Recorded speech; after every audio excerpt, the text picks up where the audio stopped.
Oh man, I was on a bit of a roll there. I've been walking for 15 minutes talking, and I just looked down at my phone and I realized I saw that the screen was on. What the hell? So apparently the phone wasn't deleting the videos after I told it to delete the videos. So the video I had saved was only 2 minutes long. So these past 13 minutes I've been talking to nobody. Thank you, HaShem. What did you just say? Try to assume that everything that you said over the past 15 minutes was just so redundant that you didn't need to say it again. Alright. Talk about humble pie, yeah? Alright, so I don't know if this is going to be able to go for 2 hours. Only for the fact that my phone, I didn't let it charge to 100%. But what we were discussing before I came out was I want to go over chapter 4 of book 1 of Posterior Analytics because of the complexity of the topic that we are discussing.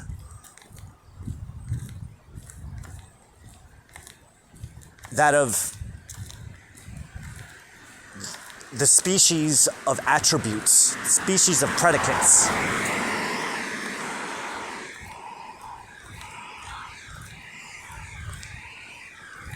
Which isn't necessarily a challenging subject to apprehend. The issue that I'm having is that the 3 forms, at the very least 2 of the 3 forms, all 3 forms. All 3 forms of attributes sound exactly the same. And the more that I was thinking about it, the more I recognized that they're supposed to be this, they have overlap, but then there's little subtle differences between them that separate them, which is why he found it so vital to ensure that the student recognizes the qualities that separate the 3. So I thought immediately about one of the primary teachings of the Quran, of the early teachings of the Quran, where it says,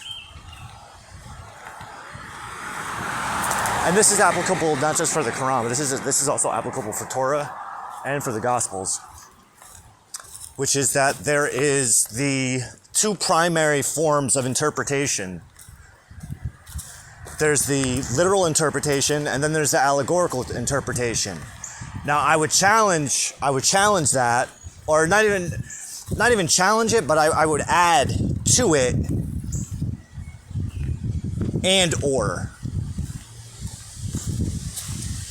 In the sense that the primary principles that we attribute to the literal interpretation in conjunction with the primary principles of what we would attribute to the allegorical interpretations, and then forming a dialectical syllogism for which we combine the best of the allegorical and the best of the literal and make it into something our own, something more personal. Because if we look at the commandments of Torah, one of the primary principles of Torah is do not steer to the left or right. Stay on the middle ground. Over the course of these past weeks, we brought this up a lot in relation to the allegorical and literal translations, in the sense that, well, not just with the literal and allegorical translations of Torah, but also the literal and allegorical translations of the Gospels, but also in relation to our inner disputes between the light and the dark, and any internal contradictions paradoxes that we need reconciled. Within or without. Because those that are without are just a reflection of the ones that we see within. So it's all relative when you break it all down.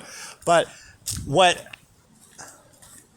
I had the idea of, so the point is, don't go to the left, don't go to the right, stay down the middle. But how do you know where the middle is if you don't go to the left and right?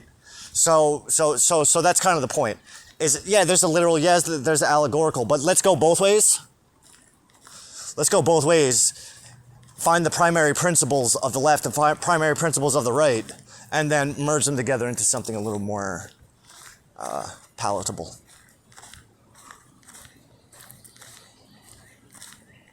Something with a little more flavor to it.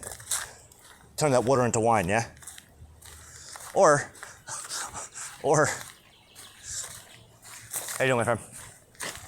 Or, if we want to expand on the phenomenon turning water into wine, let's turn this water into wine and then turn the wine into rum. I love rum. Dark rum. Spiced rum.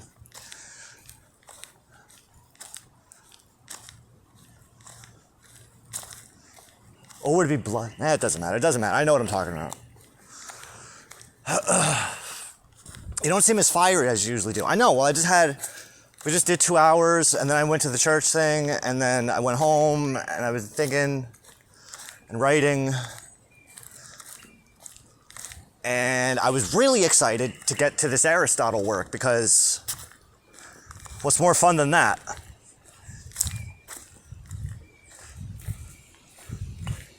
Going on a date? Why would I want to go on a date or anything like that? I mean, I can sit home by myself all the time and just study Aristotle and Torah and the books and just write about things, write about all the things that I'm not doing. It's not true. It's not true. I know. Everything I'm doing right now is in preparation for what I'm doing in the future. I know. I got it. I have more than enough dates one day. One day I'll have so many dates, I'll say, God, why do I have so many dates? And then you're going to say, well, you asked for it. I did. You know, we haven't hung out over here in a while, and I think it's because I got a tick the last time. I don't want to walk over here, actually. For that exact reason. But you're going to do it anyway. Yeah. Maybe I want a tick. Maybe I want a tick this time. I have a whole fucking army of them living on me.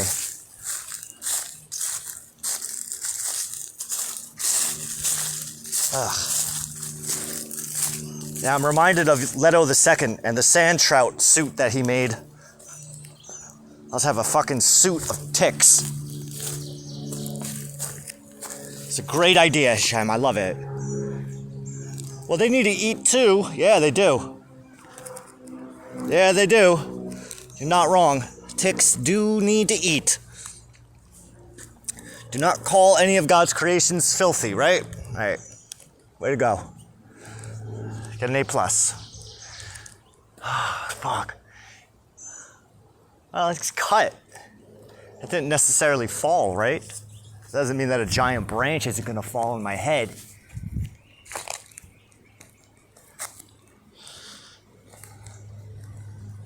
Why are we studying Aristotle? Why would you not study Aristotle? It's like a lifelong dream of mine. To be able to have the time to invest in studying Aristotle. You know how many hours I have studying Aristotle? I would imagine that I'm working to have as many hours clocked in with Aristotle as Alexander the Great. Why? So I can be the Jewish Alexander the Great. That's why. Knowing how to think is a more valuable commodity than knowing what to think. You know what I mean? So we're on posterior analytics, book 1, chapter 4.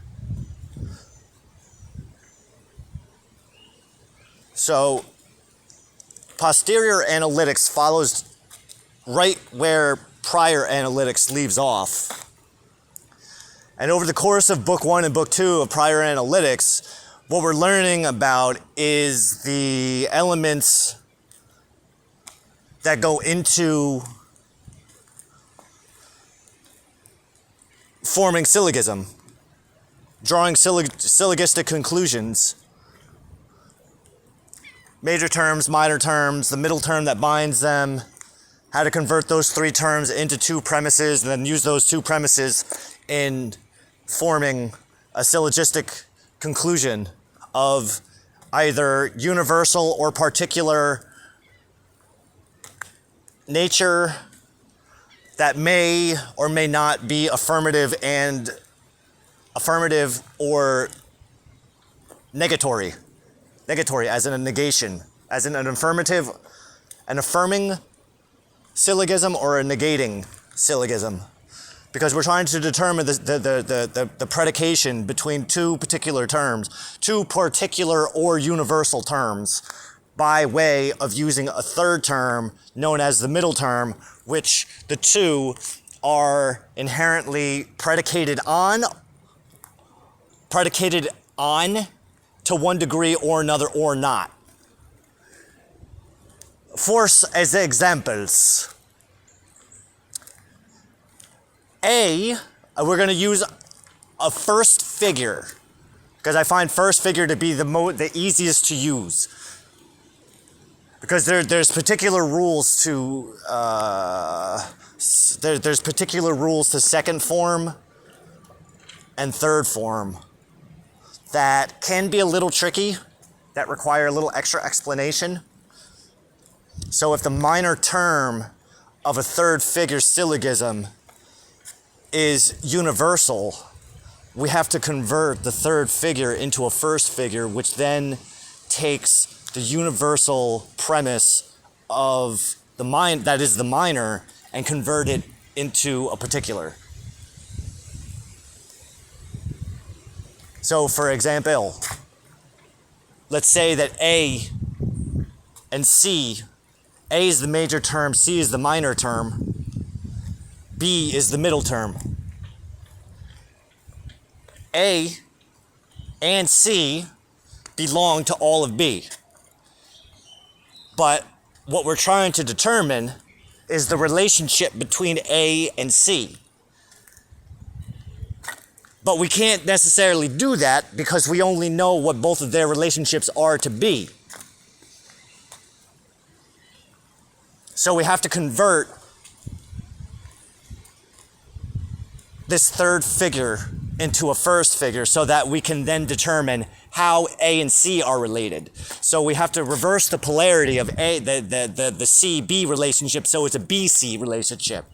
So A belongs to all of C, B belongs to all of C, but we need to see how C belongs to B. So when we convert that universal, where B belonged to all of C, C belongs to some of B.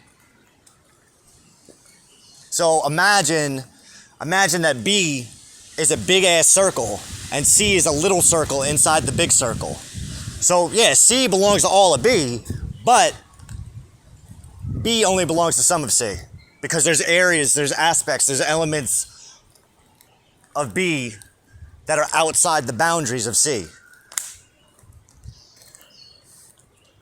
And let A, B, and C stand for whatever you want them to stand for.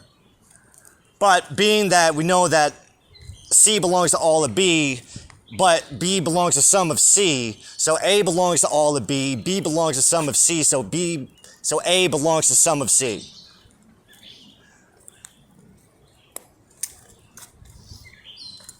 So A belongs to some of C because it belongs to all of B, and we know that all of B does not belong to all of C, although C belonged to all of B.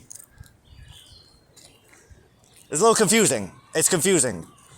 But that's why we have to go, that's why we had to do all the work to figure out why it's not confusing as it might seem. And that is why we're going to start with a first figure syllogism so we don't have to explain all that shit. Even though we just did all the things that we said that we weren't going to do,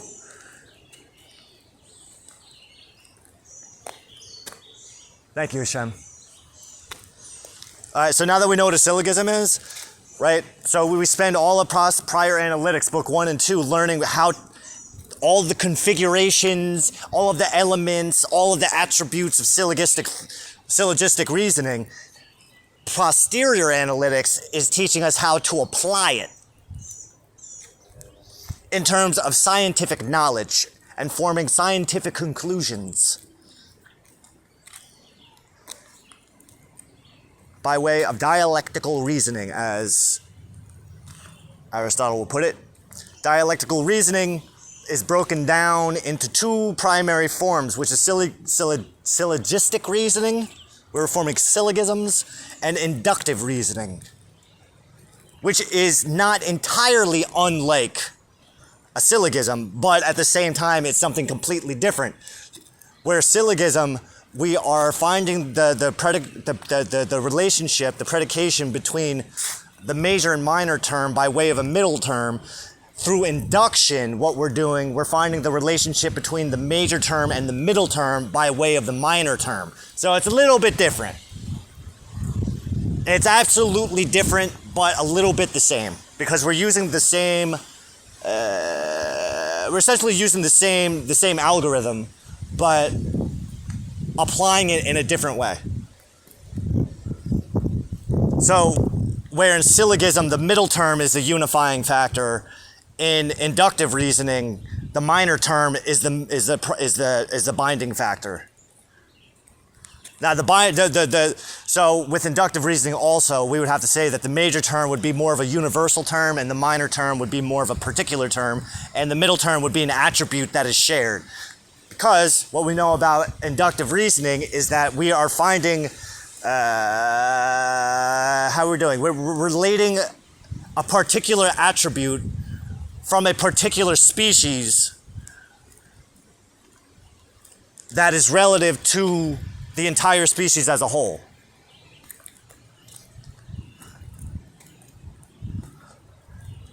Because one Jew reads Torah, all Jews read Torah, right? That's not true, by the way. That's not true. Some Jews are only Jewish when it's convenient to be Jewish, like holidays, when there's days to take off of work, like that type of stuff. Yeah, just like with Christians. So when someone ever tells you that Catholicism and Judaism are almost they're the most similar, they're not wrong. Some people just do it. Some Christians, some Catholics, just like some Jews, they only do it when it's convenient. They're Christian and or Jewish when it's convenient. You know what I mean?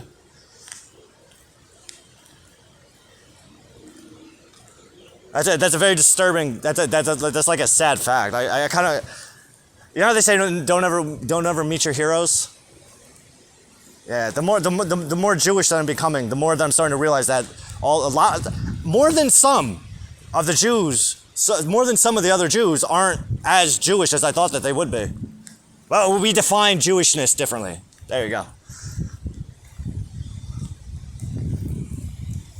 If we want to get into a debate over the authenticity of my Jewishness, we can go. I would refer your attention back to my previous video, which is titled "My Way of." What the hell? I just wrote it. My way of integrating actualized humility, or I am humble AF, as in I am humble as fuck. So. We get all into it there. And I even have some Torah verses in there too. So we learn a little bit of Torah too. Specifically Deuteronomy chapter 23. But that's probably not until about halfway through. I spent about 10 minutes looking for the fucking thing. Thank you, HaShem. So, all that out of the way, because I do have actual work I need to do. I can't just fuck around talking to people that aren't there. Right? Well, that's different. Well, you're always there. I'm not talking to you. I'm talking to nobody in particular. All right, so now that we got the gist of where we're going. So posterior analytics, scientific reasoning. Now we're going over the attributes of the types of qualities that we would want to form scientific premises / propositions from. Okay? Because you don't want to just grab anything. If you were paying attention during chapter 1 and 2, Aristotle lays out exactly what criteria needs to be met in order for a proper, in his opinion, a proper scientific conclusion to be reached, that if it were to be disputed, we would at least have a little bit of meat backing us up.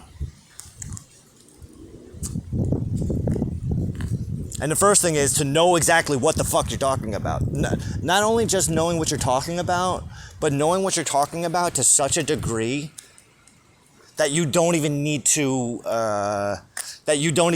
demonstrate it. Just the very fact that you're doing it, which if we go back to the early teachings of prior analytics, is basically called a perfect syllogism, which is not easy to do. A perfect syllogism can't be disputed. I mean, it can be disputed, but the disputing of it would be folly. Not folly, but, and I wouldn't say a complete waste of time. It would actually serve for it to be disputed because of the fact that it's the proof of the conclusion is the existence of the conclusion. That's why it's perfect. But that's why it's so hard to do. But that's essentially what he's getting at, is that when you're putting your premises together to form a syllogistic conclusion, you have to know it better than the conclusion. You have to know your premises better than you know the conclusion. The conclusion should literally just simply be the effect of the cause that is the premises. Now here's another interesting point, and we tried getting into this last night, I think, right? But I got distracted by all those people. Is that in terms of the chains of causation, the chains of predication that we learn from Aristotle by way of his course on physics, is that there are cases, maybe not always, but at least sometimes, and we definitely know this from studying Torah, is that the intention and or function of the effect is the catalyst for the cause that brings the effect into manifestation. So the best example of this in Torah is the story of Joseph. Was Joseph the Lord of Egypt? Did Joseph become the Lord of Egypt because he was thrown into slavery, or was he thrown into slavery because he was destined for that role? If you ask Joseph, if we go to Torah, Joseph basically tells us that he was destined for that role. And there was no, necessarily, we can't put that up to chance. It wasn't a coincidental thing. It wasn't necessarily free will. The brothers thought they were exercising their free will by kidnapping and selling Joseph into slavery, but what we later learn, and Joseph points out, is although you were intending for evil, God was intending for good. So just look around, see all these people, look at all these lives that we saved because of what you did. Good job. Give yourself a pat on the back, boys. So,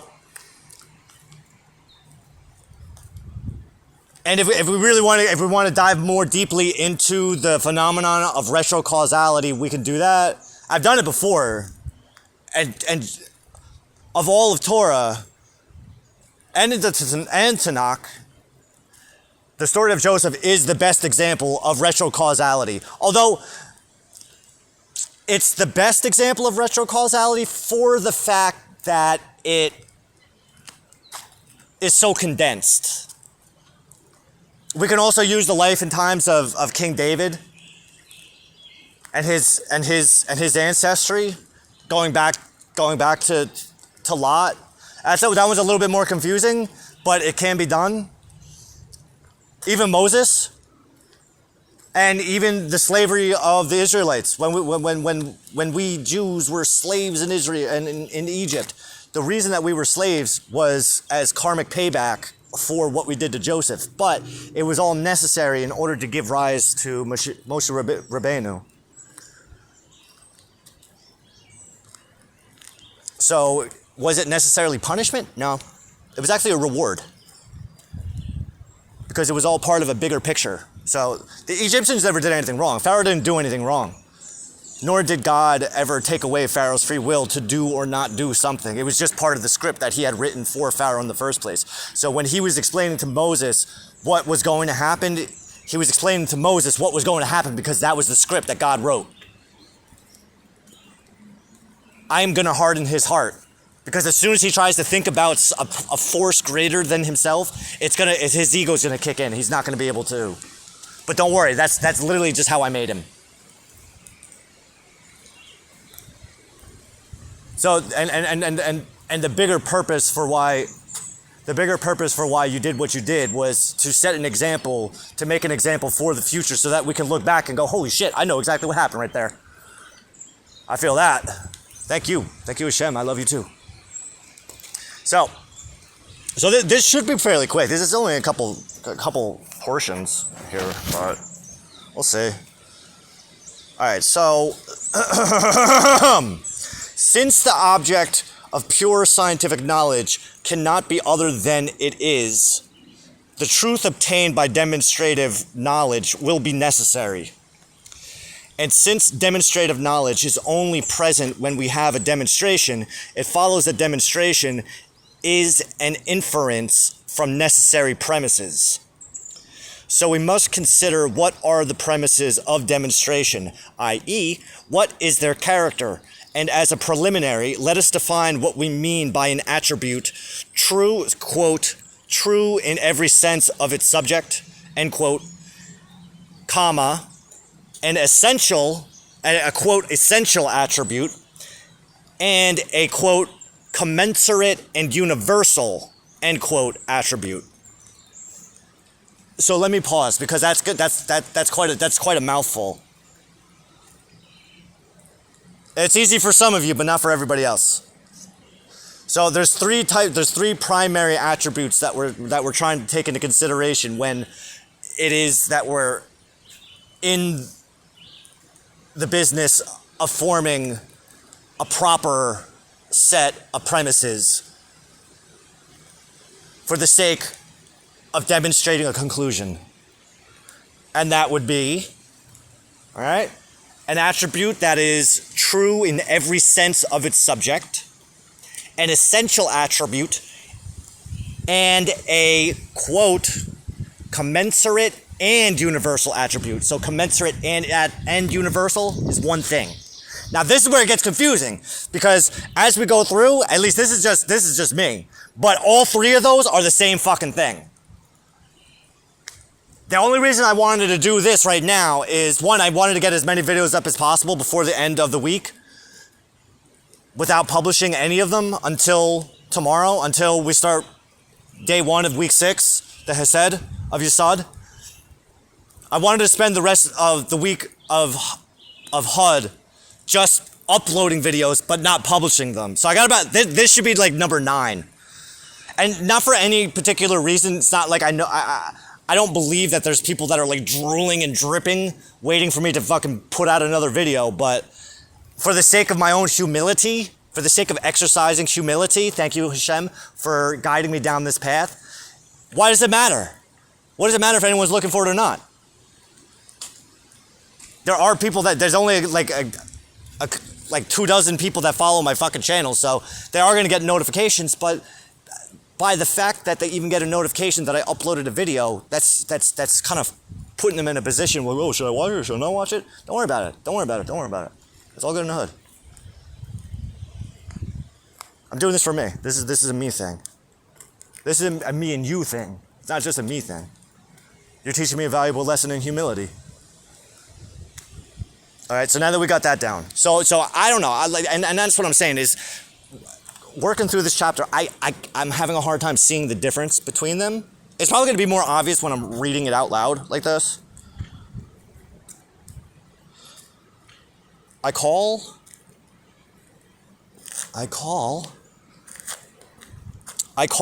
quote, true in every instance, end quote, what is truly predicable of all instances, not of one to the exclusion of others, and at all times. Not at this or that time only. E.g., if animal is truly predicable of every instance of man, then if it be true to say this is a man, comma, this is an animal, is also true. And if one be true now, the other be true now. A corresponding account holds if point is in every instance predicable as contained in line. There is evidence for this in the fact that the objection we raise against a proposition put to us as true in every instance is either an instance in which or an occasion on which it is not true. Let me read that one more time because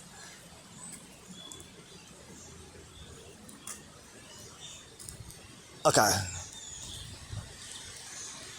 Because there's a lot of back and forth, like, wait, ho.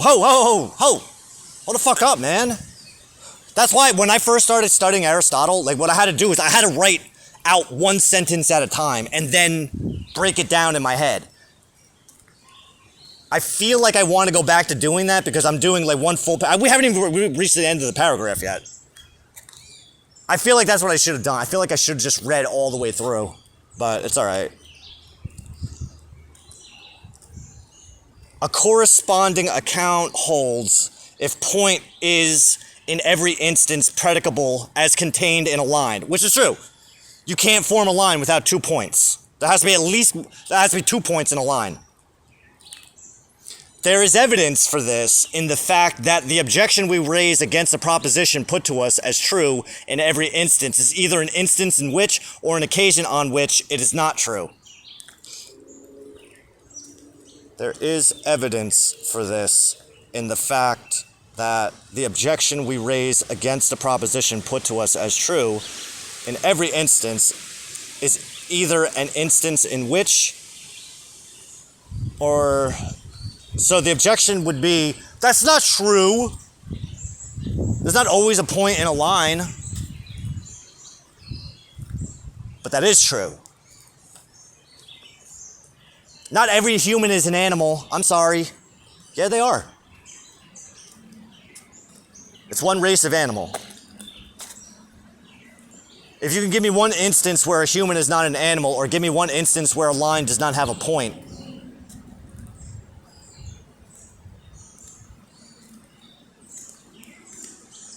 then we can have a conversation. Otherwise, fuck off. Essentially. Okay, now we're moving on.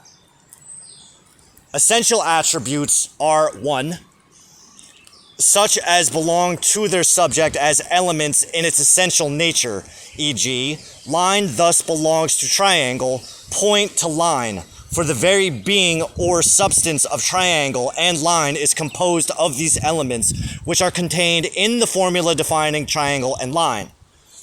2, such that while they belong to certain subjects, the subjects to which they belong are contained in the attribute's own defining formula.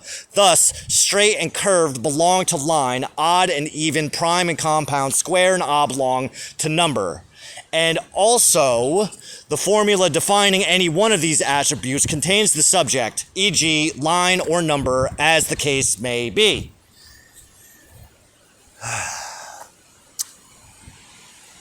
That 1, 2, 3 is a prime number.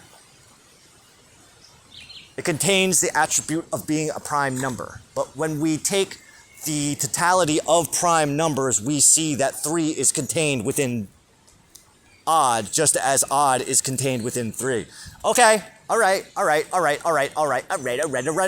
So now that makes a lot more sense, because contained within man is animal, but not all animal is man. And we can take and I know we're taking a very particular instance, but we can also say that every odd number contains the quality of being odd. But when we take the species of odd number, we find all the odd numbers. So it's within and he explains it. How would I put it? But I want to say it in my own words. The attribute is contained within itself. Right? 3 is an odd number, and it is contained within the category of odd numbers. I think I'm satisfied with that. All right, that was the end. All right, so that just broke down. But now let's go back to the other thing though, because triangle is composed of line. Line is composed of point, but point's not composed of triangle. Let me do that one more time, because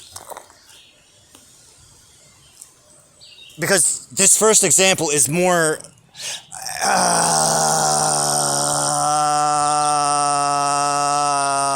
Remember how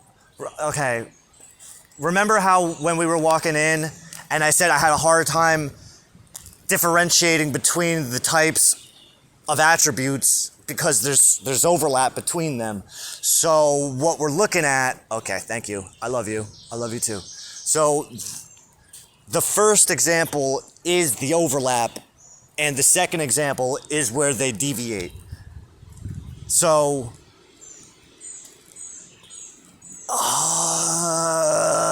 okay.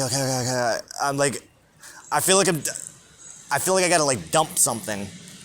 There's something getting in the way. All right, oh boy.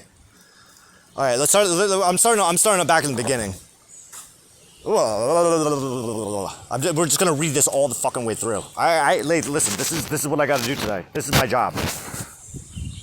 I don't get days off. That's why Sunday I gotta do this. Since the object because for next week I need to get this shit all fucking down pat. That's why.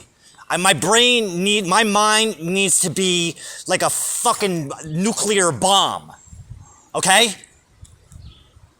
Thank you, HaShem. Since the object of pure scientific knowledge cannot be other than it is, the truth obtained by demonstrative knowledge will be necessary. Okay. And since demonstrative knowledge is only present when we have a demonstration, it follows that demonstration is an inference from necessary premises. There you go. And we're talking about syllogism. We're talking about syllogism. Don't forget that. I know, that's the part that always gets me fucked up. So we must consider what are the premises of demonstration, i.e., what is their character, and as a preliminary, let us define what we mean by an attribute, true in every instance of the subject, an essential attribute, and a commensurate and universal attribute. I call true in every instance what is truly predicable of all instances, not of one to the exclusion of others, and at all times, not at this or that time only.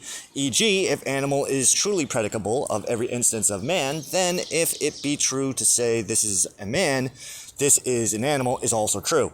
And if the one be true now, the other is true now. A corresponding account holds if point is in every instance predicable as contained in line.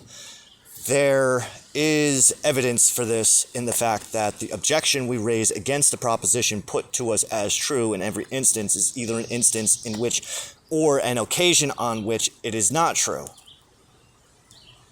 Essential attributes are 1. Such as belong to their subjects as elements in its essential nature, e.g., line thus belongs to triangle, point to line. For the very being or substance of triangle and line is composed of these elements, which are contained in the formula defining triangle and line. But the same thing is true about human and animal. such that while they belong to certain subjects, the subject to which they belong are contained in the attribute's own defining formula. Thus, straight and curved belong to line, odd and even, prime and compound, square and oblong to number. And also, the formula defining any one of these attributes contains its subject, e.g., line or number, as the case may be. All right, I'm fine. It's just that the overlap between what's true in every instance and the true of the essential attributes. It's just like, it's so fucking close. But what's the difference? What purpose does a point have other than making a line? And I know the example given was a triangle, but we could say form, because then we're going to get into that. Is it going to rain?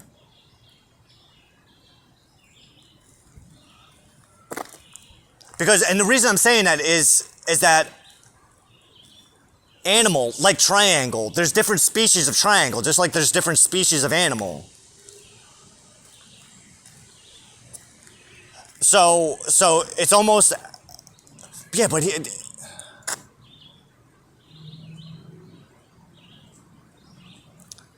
even said that a corresponding account holds if point.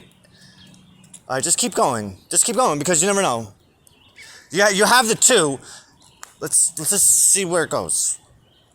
Extending on this classification to all other attributes, I distinguish those that answer the above description as belonging essentially to their respective subjects, whereas attributes related in neither of these two ways to their subjects I call accidents or coincidence. E.g., musical or white is a coincidence of animal. Because some animals can play music.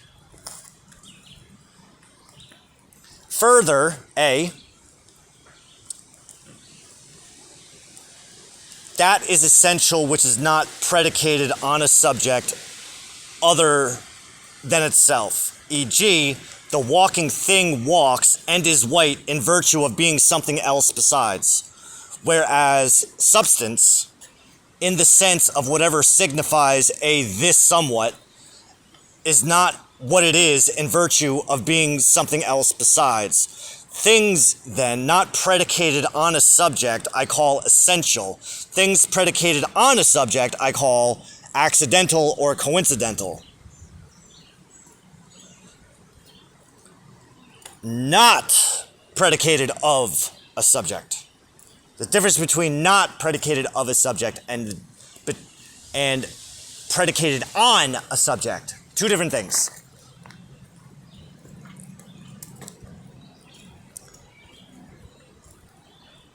That which is predicated on a subject is called a predicable. That which is predicated on a subject is a predicate. Right? Am I saying that right? Am I saying that right? Essential. Oh, right.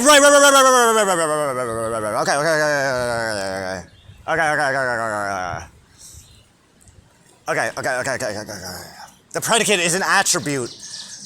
It's an internal attribute that is inherent within the subject itself, whereas the coincidental or accidental attribute is something that came later because of something. I gotcha.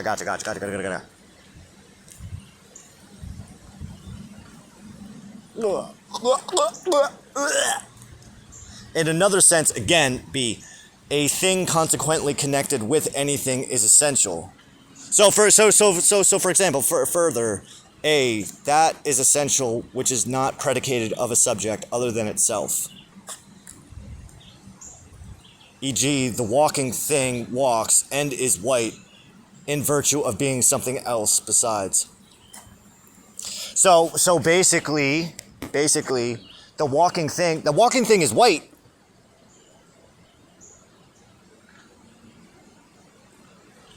The walking thing is white, but that's not what we're worried about. The fact that that thing is walking at all is what we're focused on. That's the primary subject that we're looking at. Whether that thing was white or black or blue or green or whatever fucking color, the point, the fact of the matter is it's walking.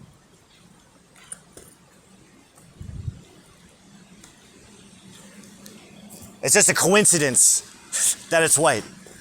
It's a coincidence. In another sense, again, a thing consequentially connected with anything is essential. One not so connected is coincidental. An example of the latter is, while he was walking, it lightened. The lightning? Oh, he said lightning. I thought he said lighting. While he was walking, it lighted. Okay, that's the example. The lightning was not due to his walking. It was, we should say, a coincidence. If, on the other hand, there's a consequential connection, the predication is essential. E.g., if a beast dies when its throat is being cut, then its death is also essentially connected with the cutting, because the cutting was the cause of death, not death a coincidence of the cutting. Fuck. Do they teach predicates like this in school? I don't know. Don't worry about it. That's not bad. Like, I get that. Like, the accident and coincident. Like, I get that.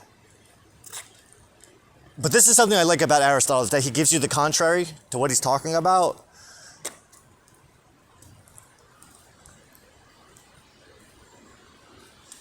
So it's true in all cases.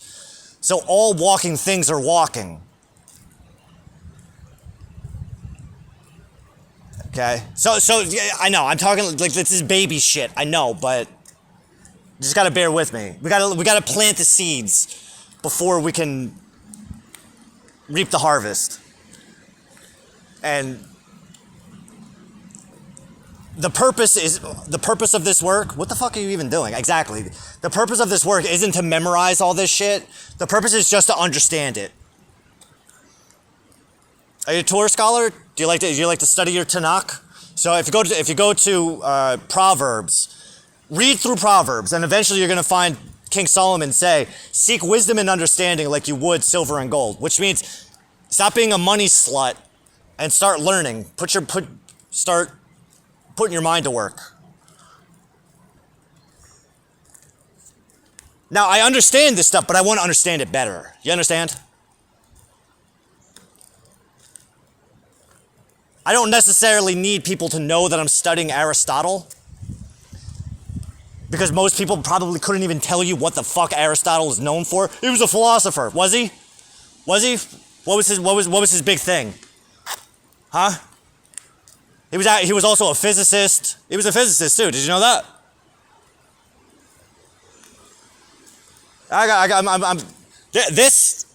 His course on logic is just one thing. He was a thinker. He taught people how to think, not necessarily what to think.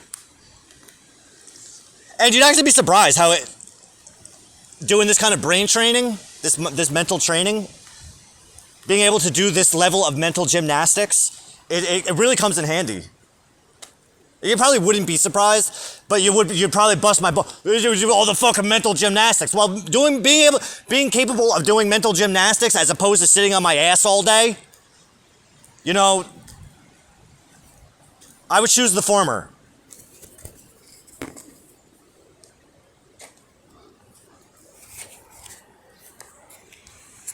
What are we, 49 minutes? All right, so far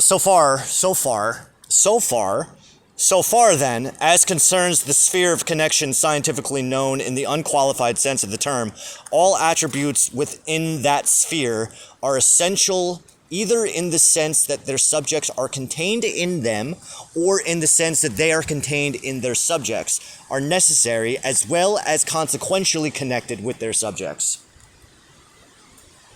Baby. For it is impossible for them not to inhere in their subjects either simply or in the qualified sense that one or other of a pair of opposites must inhere in the subject, e.g., in line must be either straightness or curvature, in number either oddness or evenness, for within a single identical genus, the contrary of a given attribute is either its privative or its contradictory, e.g., within number, what is not odd is even, inasmuch as within this sphere, even a necessary consequent of not odd. So, since any given predicate must be either affirmed or denied of any subject, essential attributes must inhere in their subjects of necessity.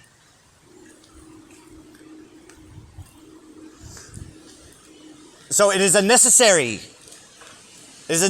thing that if we look at the number 2, that we recognize it as an even number, not odd. So now what's important here, and this, I never even had considered this, but in the early portion of book 2 of Prior Analytics, we get into the difference between not good and not good.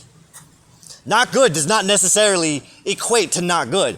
They both mean the same things, technically, but they are two completely different things. So I'm saying not good as in 2 words, not good. But then in the secondary form, we're going not dash good. The hyphen, not hyphen good, which connects them. So not good, unhyphenated, is a negation of that which is good. It is demonstrating that that thing which we are describing is privative of any kind of goodness, hence not good. Now, on the other hand, the hyphenated form of not good is actually an affirmation, not a negation. So unhyphenated not good is not equal to hyphenated not good. They're actually contradictory terms.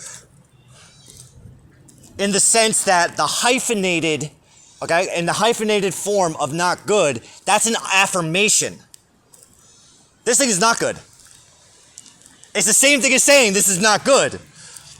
But we're affirming that this thing is not good. While on the other hand, we're throwing out a negation to the fact that it is good.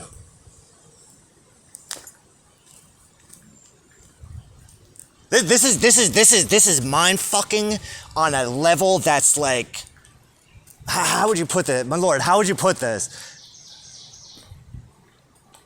This is porno. Okay, this is like, you can have an intellectual conversation, but this is like tag team, DVDA type of stuff. Not that I'm into any of that stuff, but I'm saying like this is hardcore. I fucking love it. But it's important to be able to think to this depth, I think. Especially as a Jew in this world today. This world of sophists that want to brain fuck you into thinking what they want you to believe. You have to be able to learn how to think for yourself. And the only way to be able to think for yourself is, as Moses put it, to have a mind to understand. God gave us a mind to understand, so why not use to understand as much as humanly possible? This way, when motherfuckers try to convince us that our way is wrong and their way is right, we can shut them the fuck down by way of scientific syllogism. Now that's a really heavy dose, and I'm not gonna feign like I fully grasp it. I want to read it one more time, I want to read it one more time because I love the way it sounds.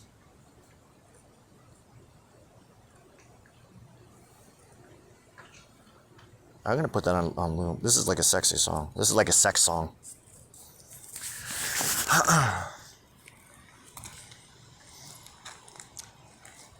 Well, I listen to it and I imagine that there's a woman who's like thinking this way at me. Although technically it's a guy singing about a lady, I'm thinking about a lady listening to this song and thinking about me. Because I'm thinking about me while I'm listening. I'm like, God damn. He's sexy as fuck, man. So far, then, as concerns the sphere of connections scientifically known in the unqualified sense of the term, all attributes, parenthesis, within that sphere, end parenthesis, are essential either in the sense that their subjects are contained in them or in the sense that they are contained in the subjects, are necessary as well as consequentially connected with their subjects. So that sphere he's talking about a sphere of understanding, a sphere of connections, a sphere of not just like a two-dimensional idea, but like fuck. It's hard to fucking think.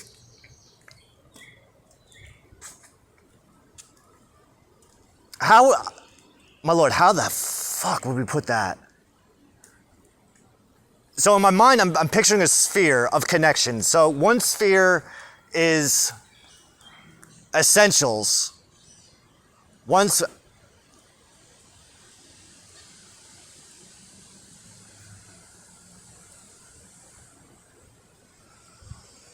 Wait a second. Did he just...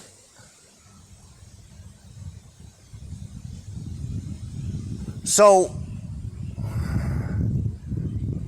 that which is true in all instances would be one premise, right? Those attributes which are essential are another premise, and then the commensurate and universal attributes would be like the middle term. And those spheres of... How do you put it? The sphere of connections. The sphere of connections, because do you know why he's able to think that way? Like why he's able to think so fucking like three-dimensionally? He actually thinks the reason why, and I think the reason why Newtonian physics replaced Aristotelian physics is because Aristotelian physics is five-dimensional. Well, it's four-dimensional. The only thing keeping it from being a five-dimensional form of physics is that he's not a Jew. He's not cut. You know what I mean? Not circumcised. I think that might be the only thing holding back. Like if we could travel back in time and circumcise Aristotle, I believe that he would be able to penetrate the fifth dimensional barrier. But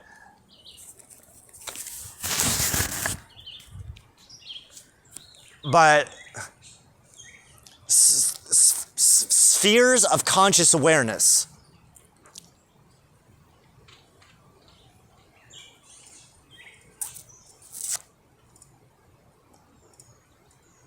How would we make sense of that, though? Because that's a three-dimensional... Well, it's more than a three-dimensional thing. So what are you saying? Is that there's literally like a sphere of conscious awareness that contains all of the... Well, yeah, because he's creating it. It exists within the ether, yeah? We're transcending time and space to learn from this man.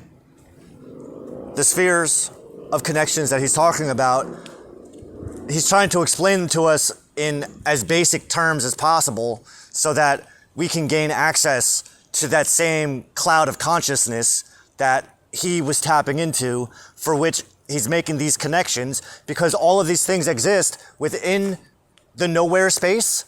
We just have to learn how to pluck them. Am I understanding that right? My ex-wife once said to me, did we discover the internet or did we invent it? Do you think it was there prior to us finding it? Yeah, I do.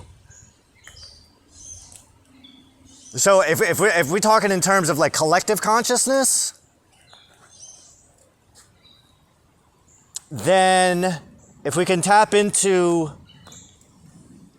Is this too woo-woo for you? If we could tap into that realm that Aristotle's in, then we could look it and connect it and download it. What if it's already in me?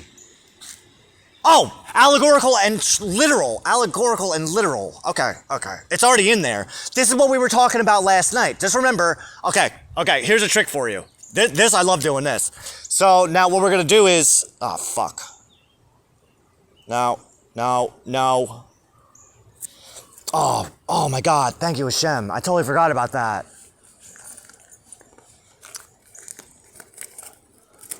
Perfect timing. So, the trick here, what we needed to do is visualize. We're going to use visualization.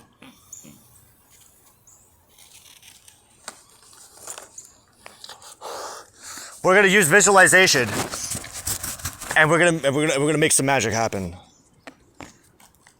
So what I'm envisioning, what you're showing me a vision of a future where I read that one more time and I understand it so fucking perfectly that I would actually, if I had the opportunity, I would be able to expand on it to Aristotle, and he would go, holy shit, I never thought of it that way before.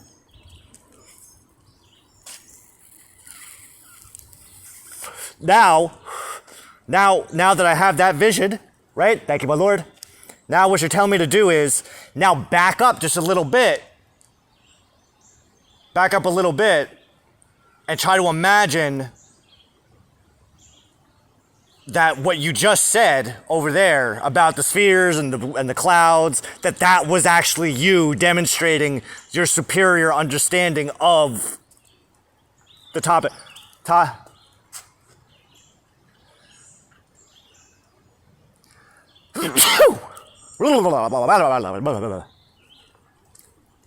All right, I feel that. I feel it. I feel that fucking hard.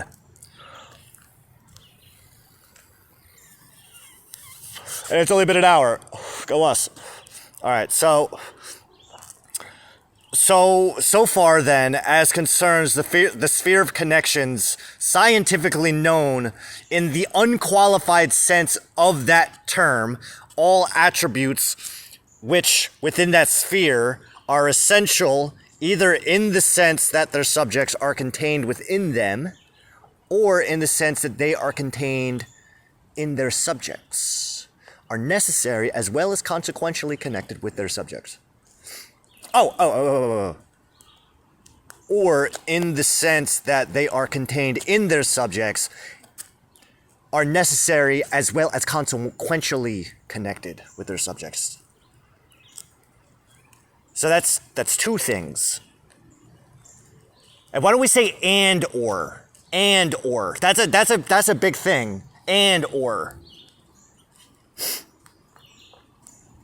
So far, then, as concerns the sphere of connection scientifically known in the unqualified sense of the term, all attributes which within that sphere are essential, either in the sense that their subjects are contained in them, and or in the sense that they are contained in their subjects and are necessary as well as consequentially connected with their subjects.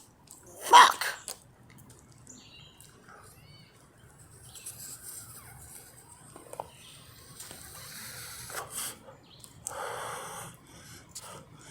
Consequentially connected. We'll get to it. For it is impossible for them not to inhere in their subjects, either simply or in the qualified sense, that one or the other of a pair of opposites must inhere in the subject. For it is impossible for them not to inhere in their subjects, either simply or in the qualified sense that one or the other of a pair of opposites must inhere in the subject. IG, in line, must be either straightness or curvature. In number, either oddness or evenness. For within a single identical genus, the contrary of a given attribute is either its privative or its contradictory. E.g., within number, what is not odd is even, in as much as within this sphere, even a necessary consequent of not odd. So within all even numbers is that attribute of the hyphenated form of not odd.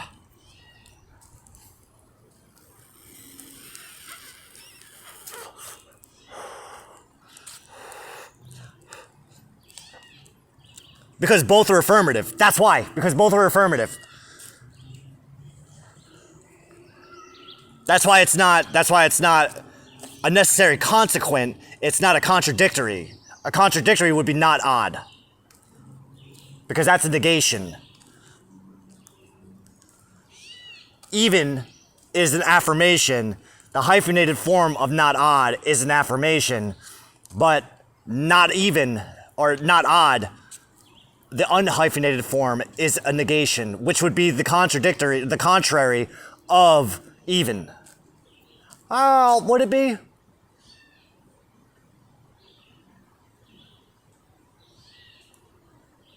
Right, that would be the contrary.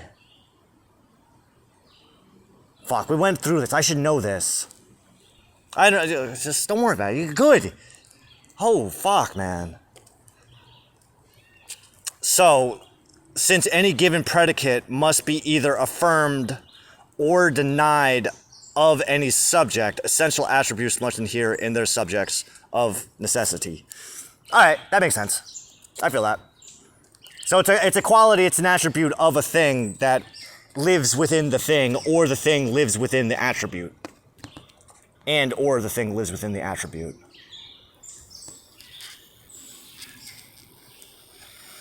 Which is similar to those attributes that are true in all instances of a thing. Which, well, we're not done. We get into it. All right. Thus then, we have established the distinction between the attribute which is true in every instance, and the essential attribute.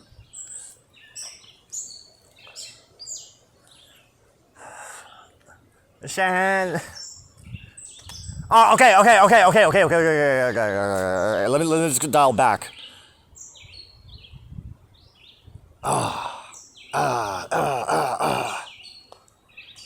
I was thinking of the walking thing. Because it's true in every instance of a walking thing that that thing is walking.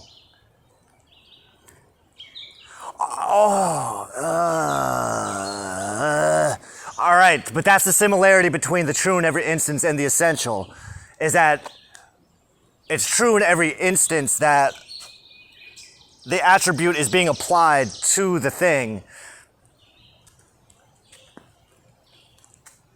that the attribute is within, but it's essential that the thing is in the attribute. Right? They're the same but different. That's the point. That's the fucking point.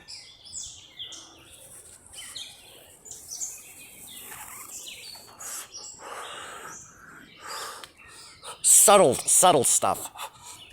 All right. Now, I term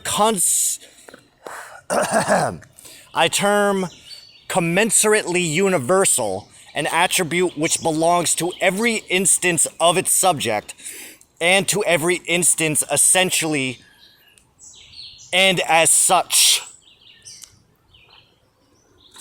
I term commensurately universal an attribute which belongs to every instance of its subject and to every instance essentially and as such, from which it clearly follows, very clearly, from which it clearly follows that all commensurate universals adhere necessarily to their subjects. The essential attribute and the attribute that belongs to its subject as such are identical.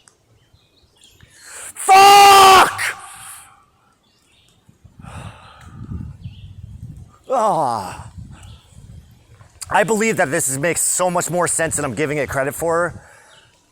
I'm not giving myself enough credit. I should actually be patting myself on the back that I even can grasp this.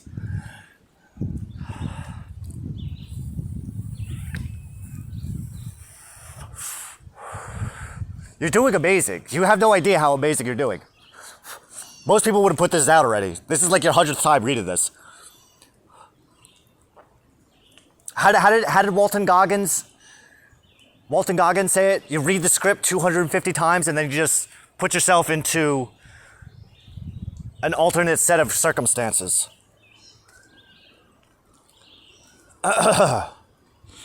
I term commensurately universal an attribute which belongs to every instance of its subject, and to every instance essentially, and as such, from which it is clearly follows that all commensurate universals inhere necessarily in their subjects the essential attribute and the attribute that belongs to its subject as such are identical.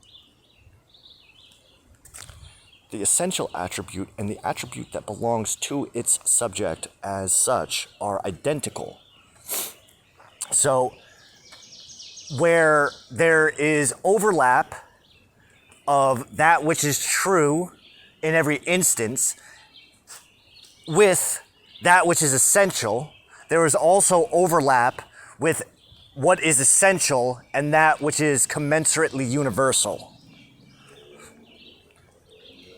So the essential attributes would be the middle term, because that is sharing predication with that which is true in every instance, because that which is true in every instance is not necessarily essential, while that which is essential is not necessarily commensurately universal.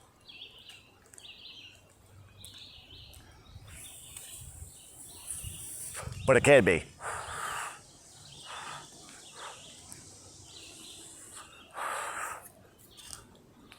But we'll see. I don't want to spoil it. And we're good. You're good.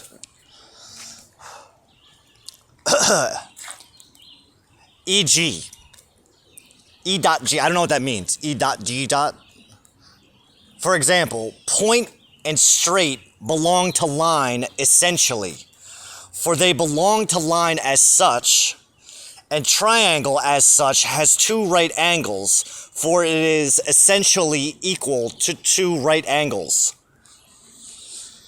Oh, God.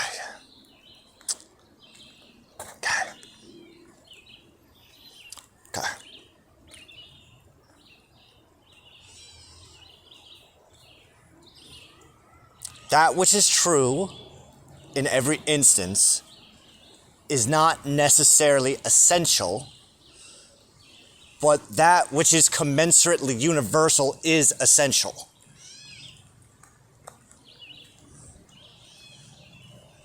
A belongs to some B.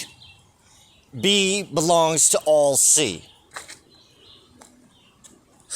We're using silly. Whoa.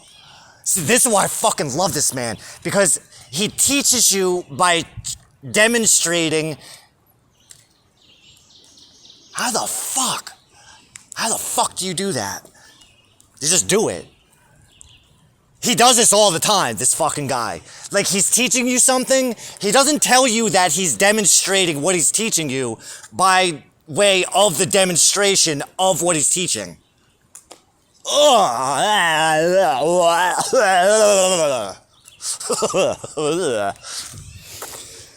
Point and straight belong to line essentially. But now, let me point out that that line could be curved. It could contain curvature. So we're talking about a very specific sort of line, not universally. Although it is universal that every triangle contains point and line, and at the same time essentially contains two right angles.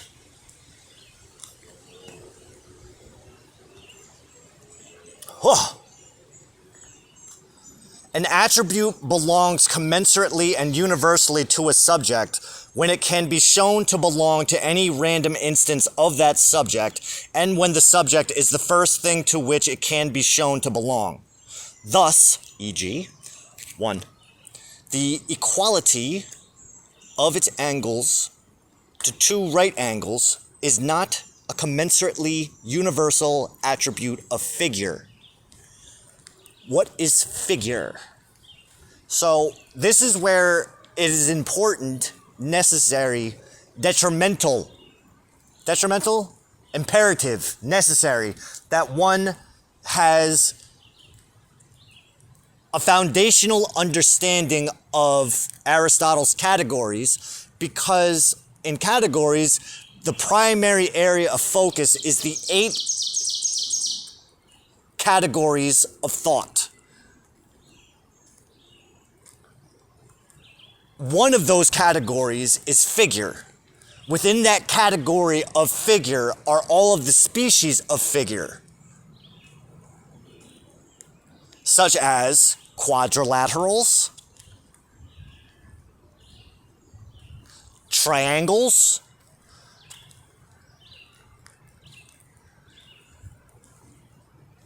well, I mean, there's only one type of circle.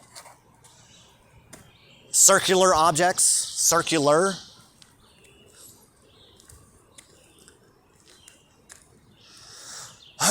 So there's many species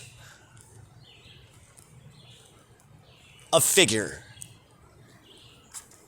All figures are composed of lines. All lines are composed of points. All bodies are composed of surface. All surfaces are composed of figures.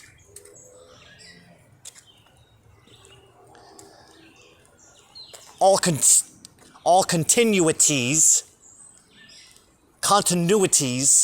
are composed of magnitudes, all magnitudes of bodies, all bodies of figure, all bodies of surfaces, all surfaces of figures, all figures of lines, all lines of points. Fuck you! Fuck. I may have said that wrong, but I'm if you read On the Heavens, if you work through On the Heavens, he gets into this more, and it's just like, there's so much stuff. There's so much.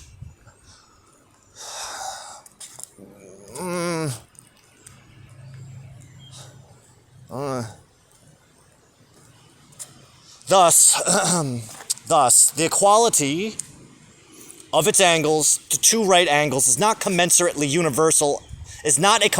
universal attribute of figure. For though it is possible to show a figure has its angles equal to two right angles, this attribute cannot be demonstrated of any figure selected at haphazard, nor in demonstrating does one take a figure at random. A square is a figure, but the angles are not equal to two right angles. On the other hand, any isosceles triangle has its angles equal to two right angles. Yet, isosceles triangle is not the primary subject of this attribute, but triangle is prior. And we'll get into that, because we're not done with that. So whatever can be shown to have its angles equal to two right angles, or to possess any other attribute in any random instance of itself, and primarily.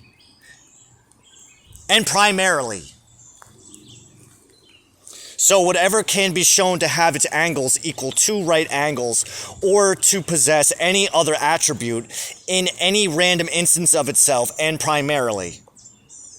Right. So the primary subject and any random instance of that subject therein. So an isosceles triangle versus an equilateral triangle versus an scalene triangle.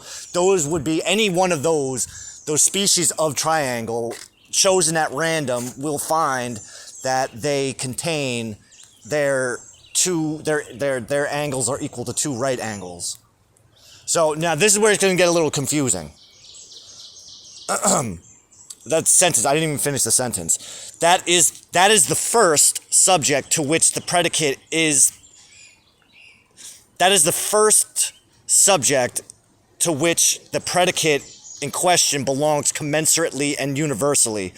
And the demonstration, in the essential sense, of any predicate is the proof of its belonging to this first subject commensurately and universally, while the proof of it as belonging to other subjects to which it attaches is demonstration only in a secondary and unessential sense. Nor again, 2, is equality to two right angles a commensurately and universal attribute of isosceles. It is of wider application, meaning that the species is not necessarily going to be a container of that universally commensurate attribute. The commensurate and universal attribute is applied to the category of the genera, right? It goes genera, it goes species, genera. What species go to? What species go to? It doesn't matter. It doesn't matter. It doesn't matter. Was it species genera? Or is it species differentia? Genera, species? Genera, as in general terms? Oh, just fucking, just use it the way that you have it. Just use it the way you have it. You're fine. You're fine. You're fine. Because you have triangle, and then under triangle, under the category of triangle, you have all of the species of triangles. The commensurate and universal attribute is applicable to the primary source, the fucking head, the top of the pyramid. Fuck.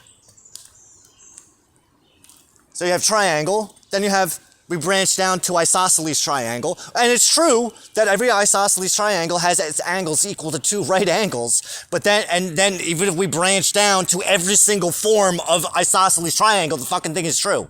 But it's not necessarily a commensurate universal that those particular attributes apply to those triangles, because we know that it has to first be applied to the primary archetype for which those secondary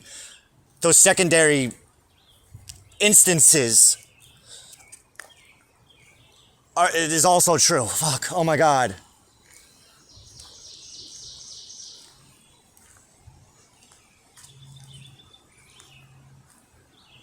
Jew. I'm relating this to Jew. So Jew is at the top of the pyramid. And then you branch down to the different types of Jews.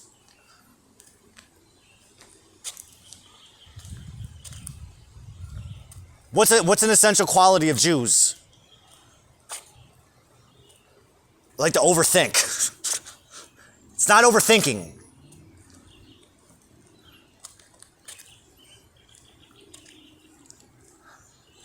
What am I remembering? I'm remembering, I don't know why this is coming to my head, but you're telling me that it's actually going to make sense. I was just looking at Jewish history on Chabad.org because I was looking at the date, and I just was scrolling through today in Jewish history. I don't know if it was today or if it's one of the coming up days. And it said, and I just remember, I just glanced at the headline, and it said that Jews on this day, in this year, Jews were forbidden from practicing law in this particular country. And I just kind of glanced at it. I didn't read through the whole thing. And I just remember thinking, yeah, it's because we probably know your law better than you do.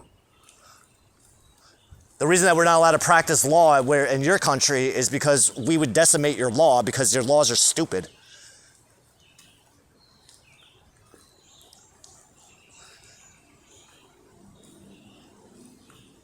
All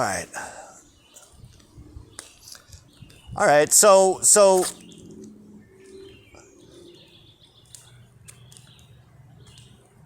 okay. All right. I'm making sense of this now. So commensurate and universal, it depends on what it is that we're taking the attributes from.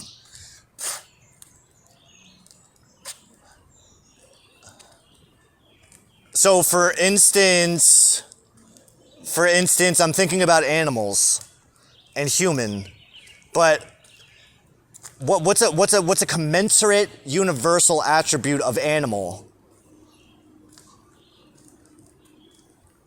They have brains.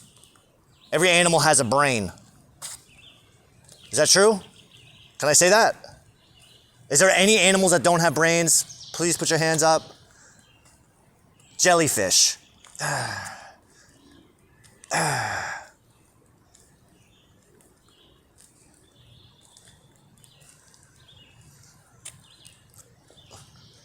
All animals are alive. All animals die. All animals reproduce. Reproduction.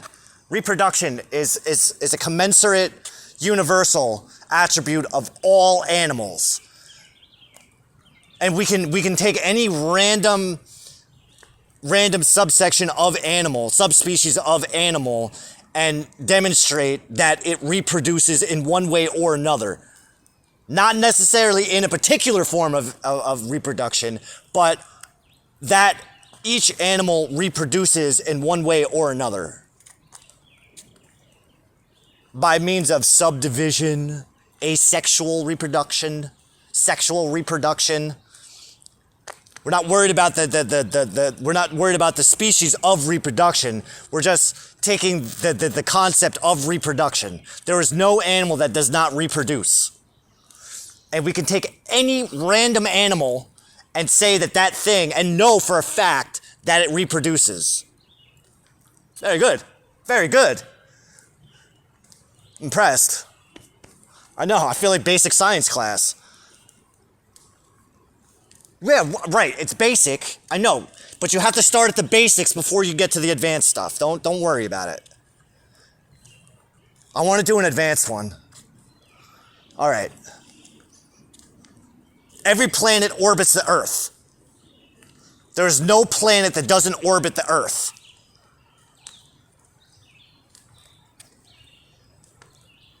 And when I say planet, I'm including the sun and the moon in there as well. You can't rewrite science. I'm not rewriting science. I'm resurrecting what was a dead science. Not even a dead science, just ignored. Because this is the science that you want me to know. Because I am a student of geometric astronomy, which has more practical application than pop culture astronomy. And it's not based on theoretical, not mumbo jumbo. Dark hole, black hole, black hole, black hole. But show me a fucking black hole. Show it to me. You know, how about you show me one of these fucking other planets? Like, literally, show it to me. I want to see it.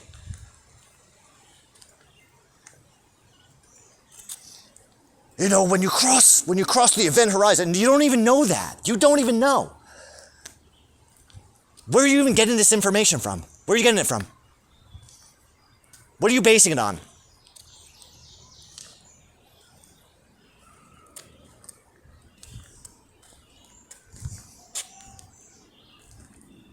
Crystallized photons. Show me. Show me this crystallized photon. Show it.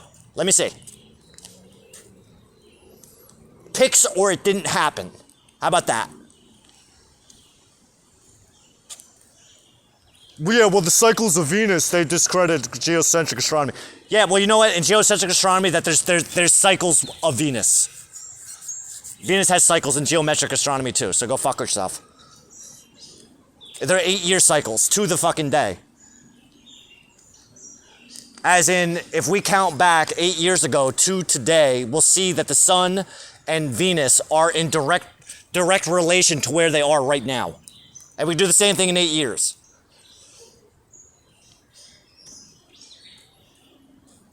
Every 8 years, they come back. Just like every 19 years, the sun and the moon come back through ways of the Metonic cycle. The Venus has its own Metonic cycle. Oh, and Venus isn't the only one either. Venus and the moon aren't the only ones.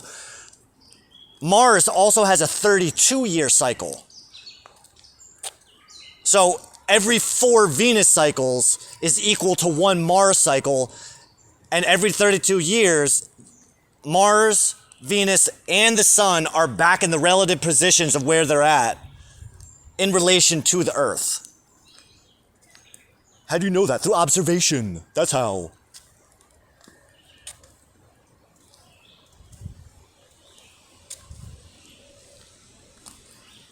because I study fucking geometric astronomy. That's what I just fucking said. Not only do I fucking study it, but I also fucking apply it to my everyday fucking life. And I've been doing that for a couple fucking years now, so I fucking know what the fuck I'm talking about. I'm not one of those fucking assholes that just fucking says things and repeats shit that I saw on the internet. But I actually go and try to do some fucking experiments with the fucking observations that I fucking make and that other fucking people tell me about to make sure that they're telling the truth. The only reason I even know about the fucking, the 8-year cycle, I curse a lot.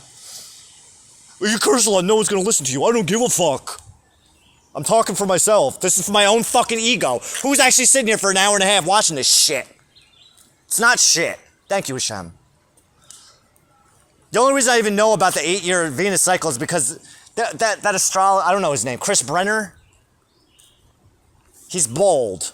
He shaves his head, but his skin looks very clammy. I don't normally I've never watched one of his videos, but I watched it. He did a short video recently when Venus went into retrograde. And he did a short clip. His videos are like fucking 3 hours long. I don't got that kind of time. No. I can make time. I know I can make time. I can find the time. You'll make the time. I know. But he did a short video and he was asking people if they can recognize any particular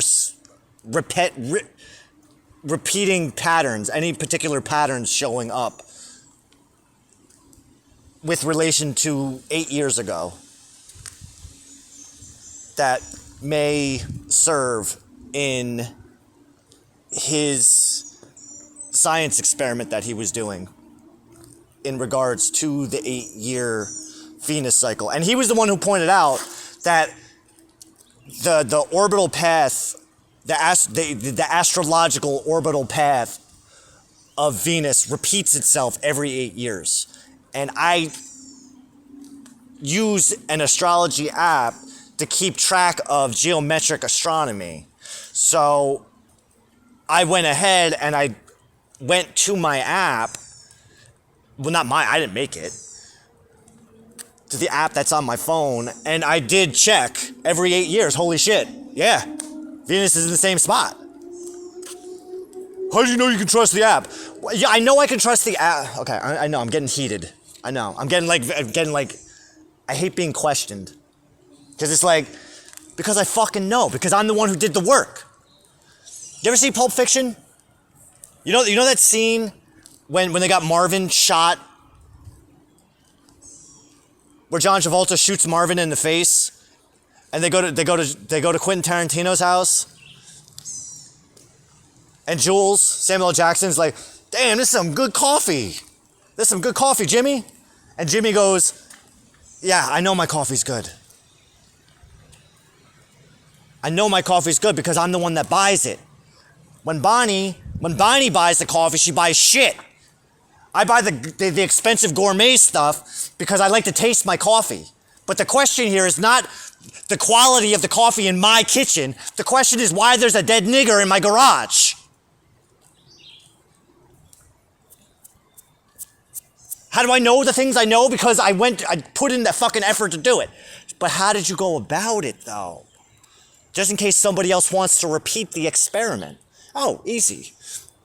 All you do is, and this really helps if you know when particular alignments are taking place in the sky. So for instance, if there's the next time that you see a planet in the sky next to the moon, because you know how that happens sometimes?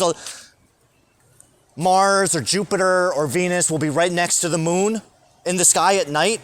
If you bust out an astrology app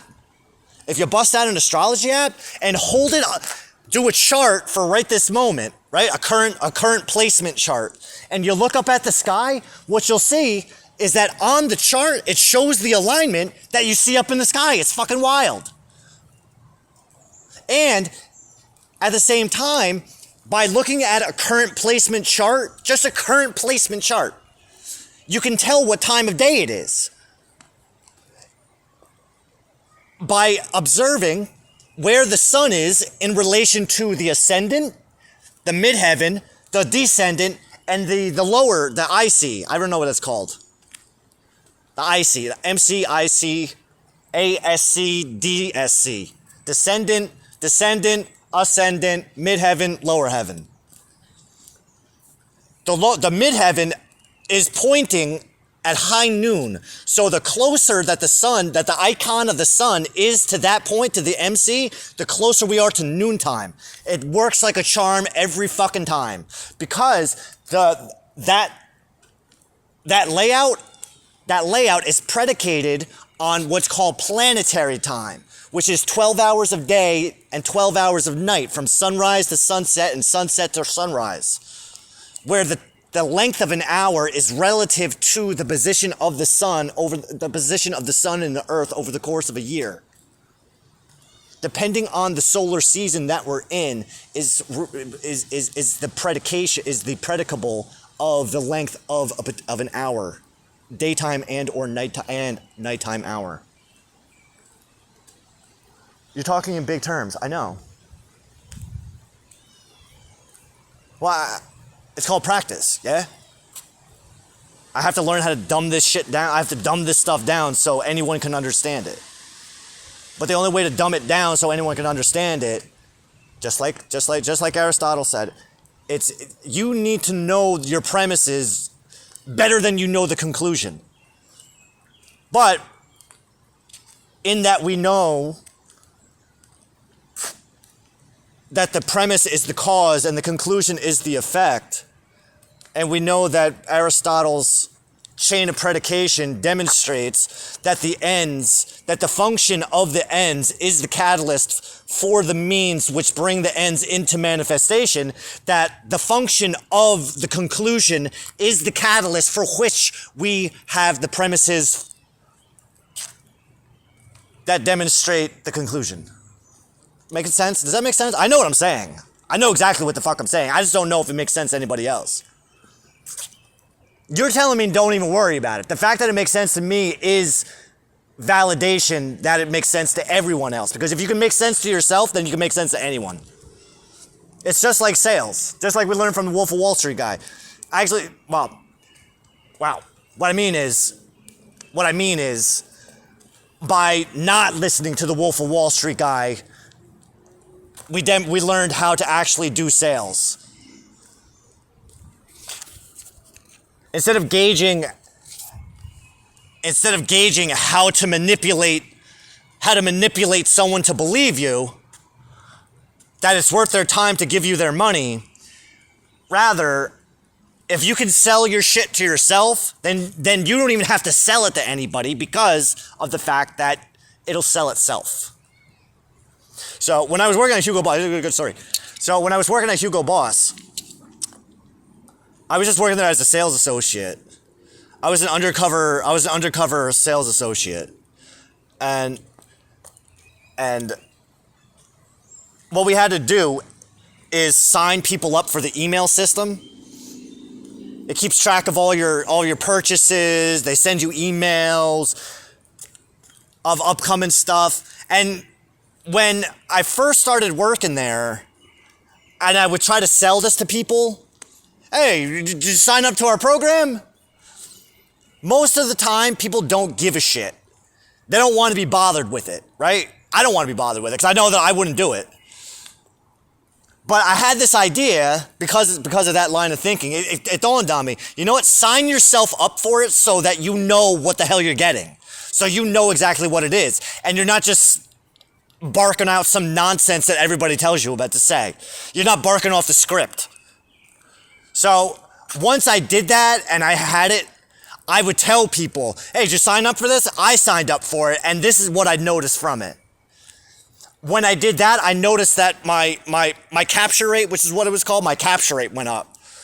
And for a time, I had the highest capture rate of all the associates because I actually treated my job like I gave a shit and did the things that I would do if I was taking my job seriously. And the fun part is I wasn't even taking the job seriously. It was just a hobby. But I did it. So going back, so how do you know all this stuff? how do you know that all this stuff is right? Well, sometimes you just have to trust. But once I started noticing that you can see alignments in the sky with relation, and it helps with the moon. That's what I'm saying. Like the moon really helps because it's obviously visible. Sometimes the planets are a little bit challenging to see because they just look like stars, right?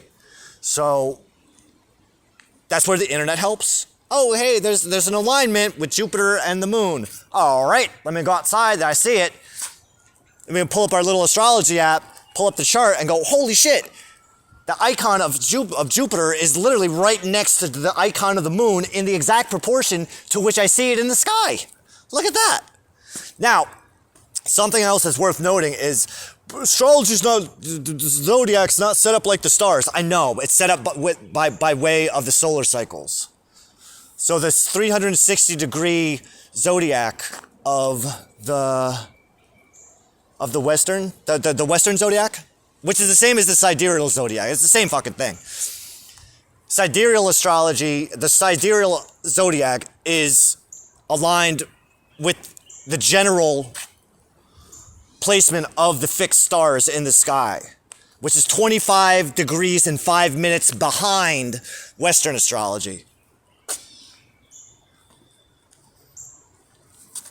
4,000 years ago, though, they were Western astrology. The Western zodiac would have been aligned with the sidereal, but due to processional slippage,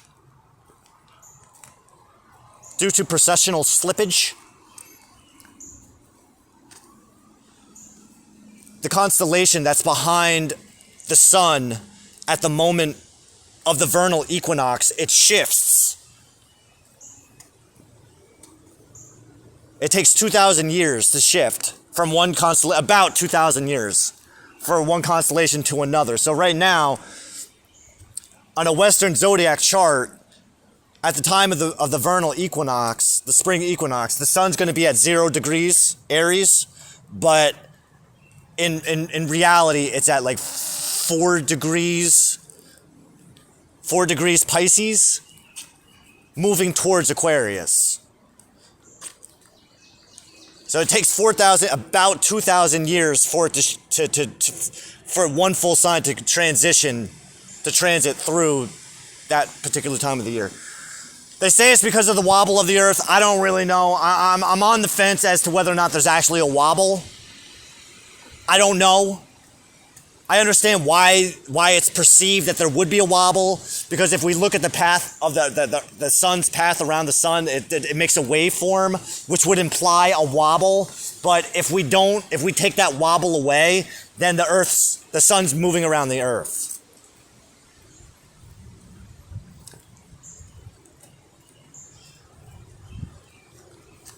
I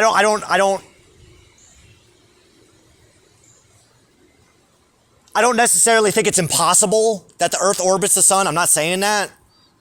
But I know we can observe and measure the sun going around the Earth. We can do that. And we do it really easily, like with an astrology app.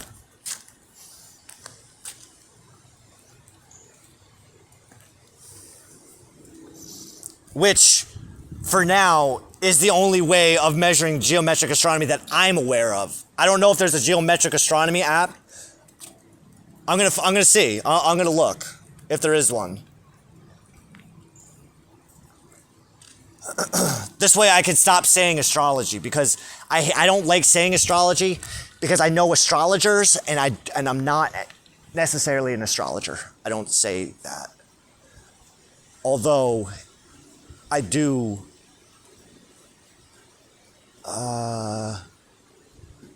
know how to do astrology. I know how to how do you say it? Do you do astrology? Is that what it is? You do astrology? I know how to observe astrology. I know how to yeah, but I'm just doing astronomy. That's it. I'm not. You know what we should do? You know, my lord, what I would really like to do? I'm seeing a vision of a future. Thank you. You're putting this in my mind. I want to see when astronomy became astrology, and who, and where the fuck this came from. Astrology is not good for reading the future. Not that it can't be done. I demonstrated that yesterday. It can be done, and it's you're not going to get 100% accuracy. We can get a general idea of things, but astrology, if you're going to read something, read the past. That's how you can know that astrology works.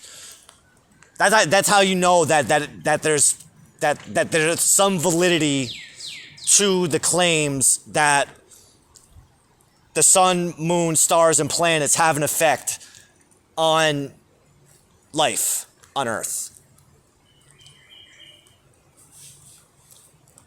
My means of doing so is by way of journaling.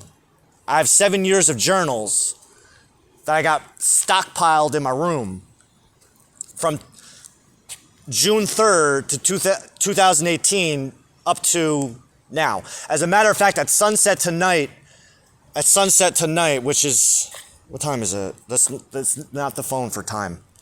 It's only 4:30. So I think sunset's at like 8:06 about. So at sunset tonight begins the first half of the lunar Sabbath for the second third quarter moon in Aquarius.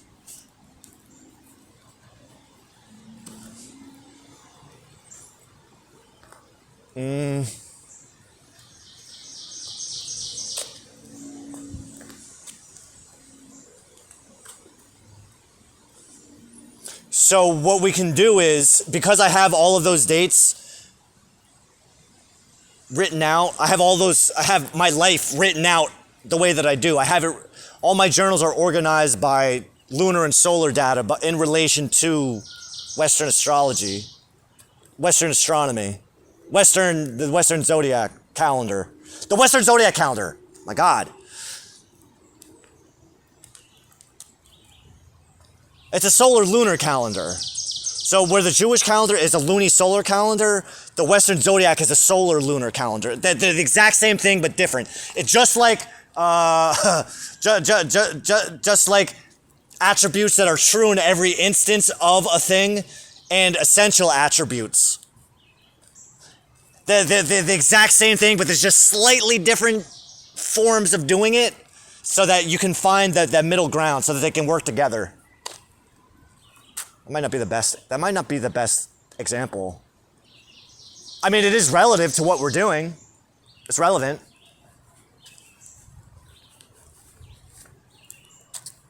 Right. Because in the lunar solar calendar, the only real function that the sun plays is with regards to the Metonic cycle and knowing when to add the 13th month to the calendar. The 13th month year, which is predicated on the Metonic cycle. Unlike the Islamic calendar, which does not observe the 13th month, which is why it takes 33 years for the Islamic calendar to come all the way back around again, to float around the solar year, and why the Jewish calendar pendulums back and forth and stays in the relative range. That's why you make it a commandment in the Bible to observe the lunar calendar, very clearly stating that the sun is to be used for counting days and years, and the moon is meant to be counting months.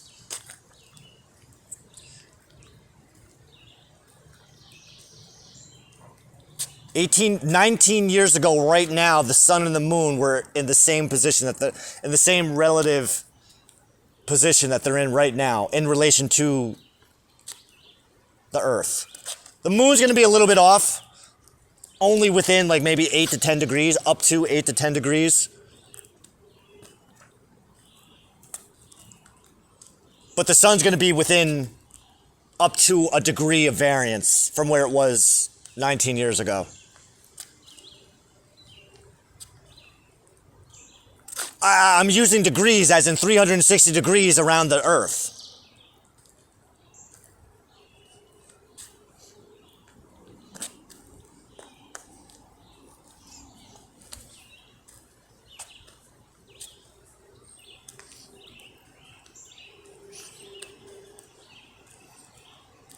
So when I say that it is a commensurate universal that all planets orbit the Earth, I'm making that proclamation based on geometric astronomy, which is a valid science. Because the conclusion that we're aiming for, the function, okay.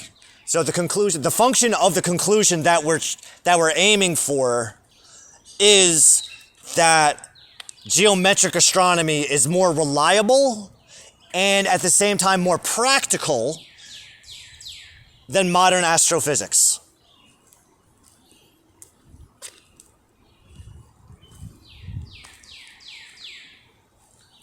That anything that Neil deGrasse Tyson can do, I have done better.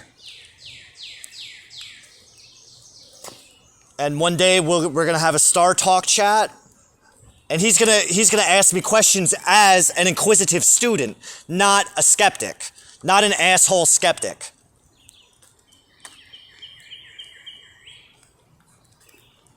Well, this disproves that. Don't give me that shit. Don't give me that shit. Are you just repeating facts that you saw on the internet? Or have you actually have you verified these things?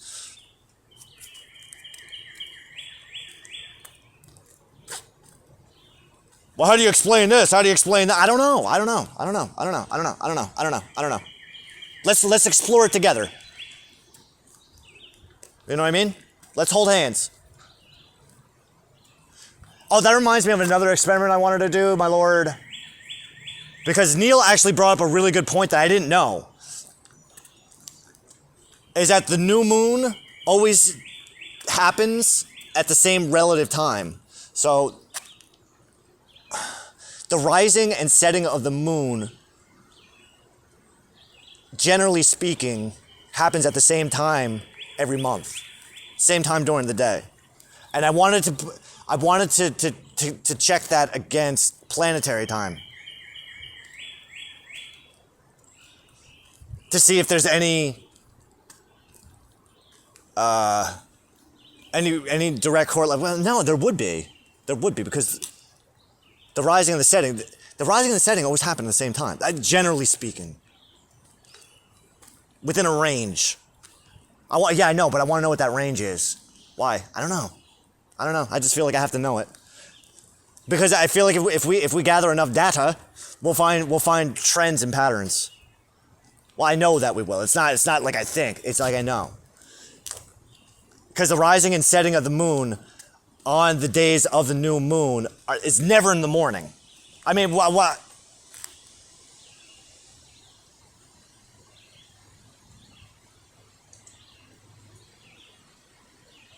No, don't say that. Don't say that. Don't say that. You don't know that. I know, but what I mean is that it's at a set time. It's a trend I've been noticing too. Ever since I heard him say it, it's something I've been keeping an eye on. Okay. So I'm thinking of my lord. I'm thinking about the Sabbath Epistle written by Rabbi Abraham Ibn Ezra.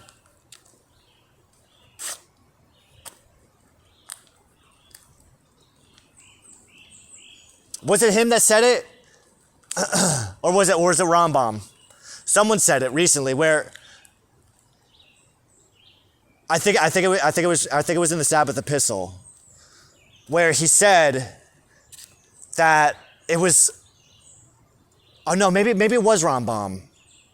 I think it was Rambam in his book, Hakadosh Kadush. I forget the name of it. But you have to go, okay. Going back 1,000 years, it wasn't feasible, it wasn't possible to know the exact time of the true conjunction of the sun and the moon, which is why we had to use the molad to determine the beginning and ending of the month. The molad, as described by Rabbi Ezra in the Sabbath epistle, was that first sliver, that first little nugget, the first visible sliver of the moon after a new moon. But the time to see that, you have to go outside at sunset. At sunset,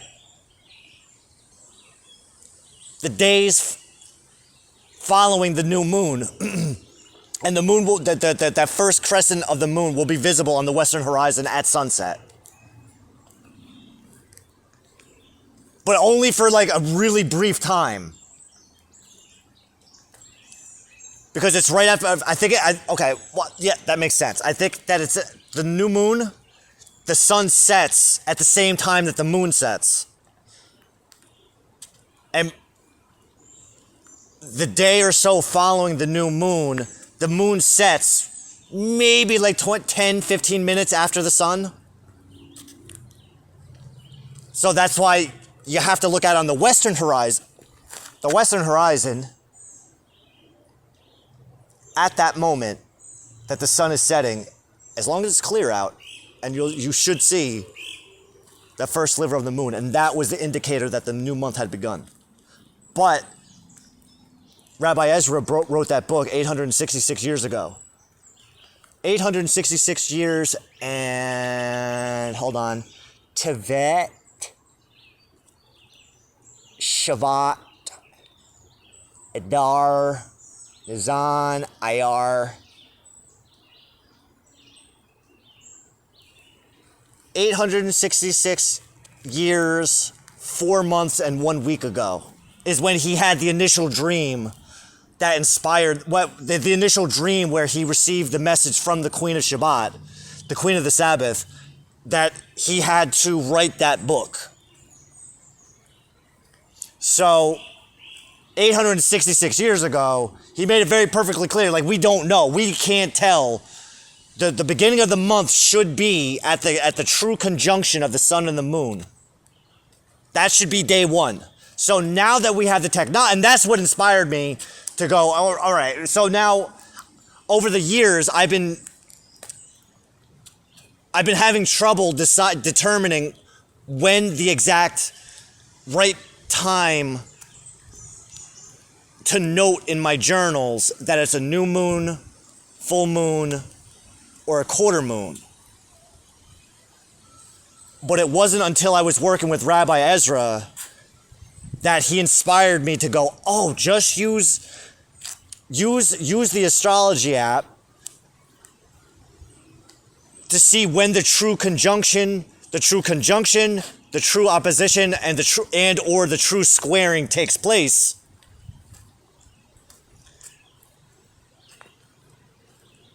And if it takes place before noon, but after midnight, count the lunar Sabbath as beginning at sunset on the day prior to noon. If the true conjunction takes place after noon, before midnight, the lunar Sabbath begins at that morning. That's that day on sunset. Sunrise.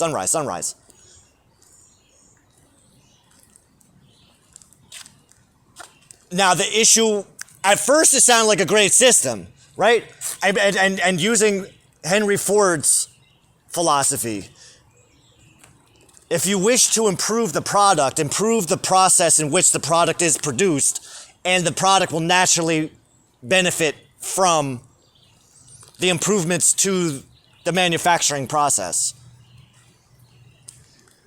So when I asked you, how can we improve the process? Because the hard part is, I'm basing noon on human time. Why would I do that?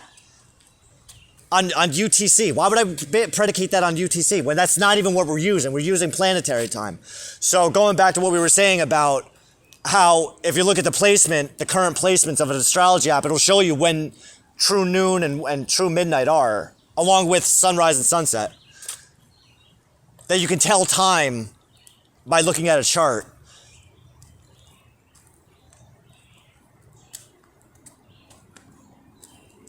If the true conjunction, opposition, or squaring take place while the sun is to the left of the MC and the IC, then we count back to the previous night at sunset. That's when the lunar Sabbath begins. If the sun is located at the time of the true conjunction, opposition, or squaring to the right of the MC, then the lunar Sabbath begins at sunrise of that morning.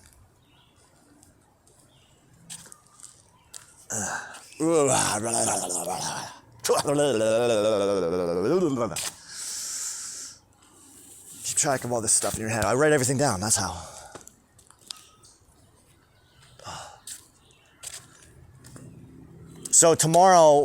Tonight, actually, tonight's the third quarter moon, so it's the third week of the month.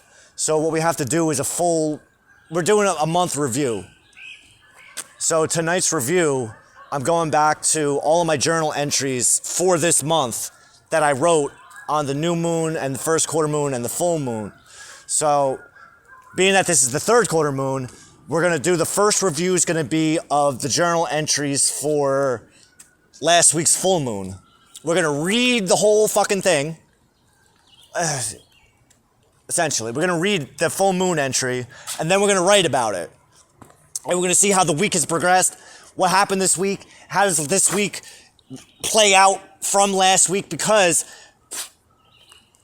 when I write with the intention of my future self reading it, all right?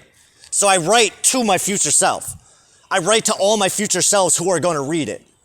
So let's say on this Taurus new moon, which was the beginning of the month, that entry, I'm leaving notes for the next 4 weeks. It was the Taurus new moon, followed by the Leo first quarter moon, followed by the Scorpio full moon. This week's third quarter moon in Aquarius, and then next week's going to be the new moon in Gemini when I do a full month review. But I leave notes for every single person. Because what I need, I recognize the fact that the version of me that is reading the new moon in Taurus entry on the new moon in Gemini has 4 weeks more experience than I did 4 weeks ago. So when I read that, each week that I read that entry, I have a different perspective because another week has gone by. More things have happened. Okay, you feeling me? And I make notes intentionally sometimes, pointing out to myself, hey, new moon in Gemini, you can see shit that I can't see yet. Does this make more sense to you than it does to me? Because it just popped in my head to write it down, and it makes sense that I should let you know that this might be an important point that you want to make a note of when you're writing about this, because you are the last person that's going to read this for the next 11 weeks.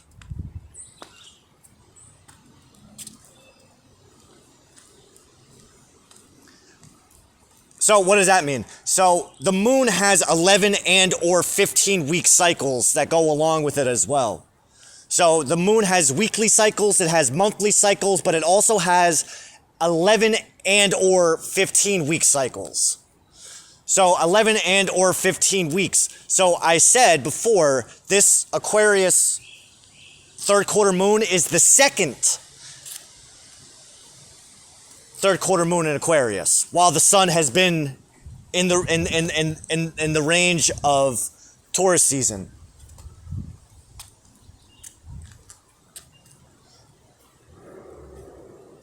Fifteen lunar weeks ago, was the Aquarius new moon. Okay? Put that on the back burner. 15 weeks ago was the Aquarius new moon. 15 lunar weeks ago was the Aquarius new moon. Put that on the back burner. Okay, put that fact there. That's a fact. That's a science fact. If we count back 4 weeks from right now, was Easter, which was the first Aquarius third quarter moon. Okay? 11 lunar weeks prior to the first third quarter moon in Aquarius was the new moon in Aquarius. It is not often that we have two, I call them cardinal lunar phases. It's not often that we have two of the same cardinal lunar phases in a particular sign like that. The last time it happened was last year during Cancer season. There was 2 Capricorn full moons. The time before that was all the way back in Virgo season, last September. The end of August, middle of September. There was 2 Sagittarius first quarter moons. The time before that was all the way back in 2023, where there was 2 Aries new moons. So we had 3 Aries season just now that just passed.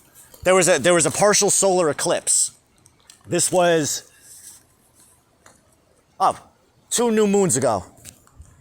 Not the last new moon, but the new moon prior to that was a partial eclipse.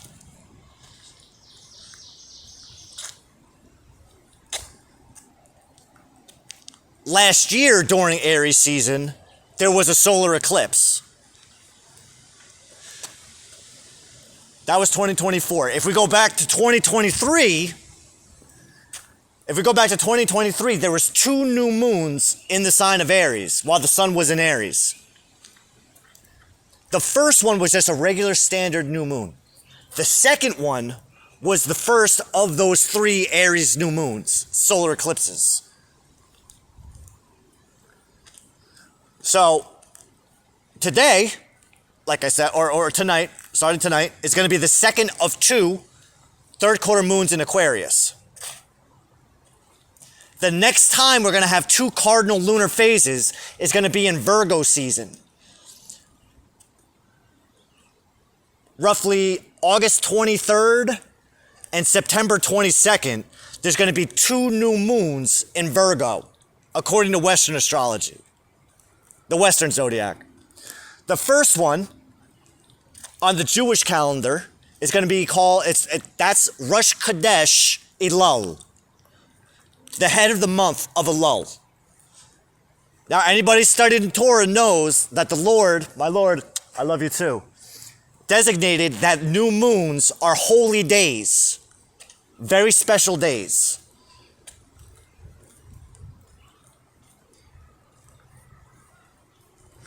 The second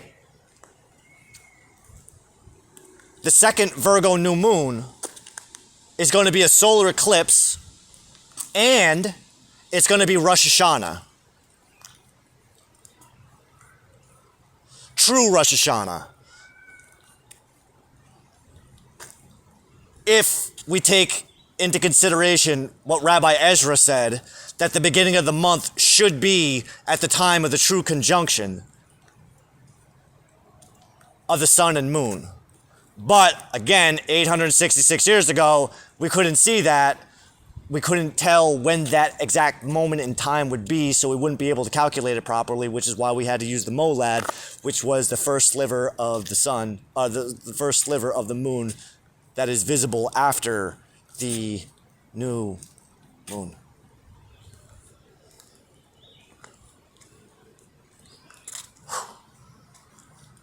What planet are you from? I don't know. The Jew planet. You don't sound like a Jew. Fuck yourself. Neither do you. Because I'm not a Jew. Alright.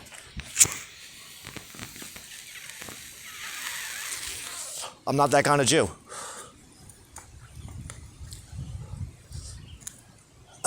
Ultra unorthodox. I come from Italian stock. Italian Jew. Ital Kim. So there's the Sephardic. I was going through this earlier today. I know, but I guess just keep on doing it until I just stop doing it. I don't have to do it anymore. So there's the Sephardic Jews, there's the Ashkenazi Jews, but in between them are the Italian Jews. Because during the time of Jesus, 2,000 years ago, when Rome was in control of Jerusalem and Israel, Jews were flooding, even before Rome, during the time of the Hasmonean dynasty, before Rome. Literally, the time right before Rome took over. Jews were leaving Israel and they were going to the peninsula of Italia.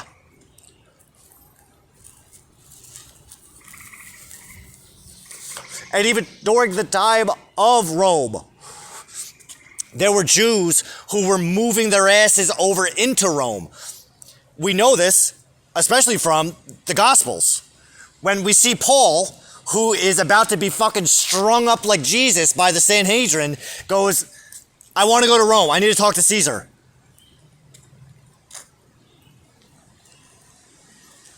And when Paul was in Rome, when Paul was exiled from Israel and was self-exile and went to Rome, he was preaching to both Jew and non-Jew alike.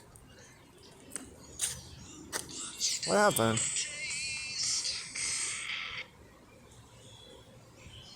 Yeah, what are you doing?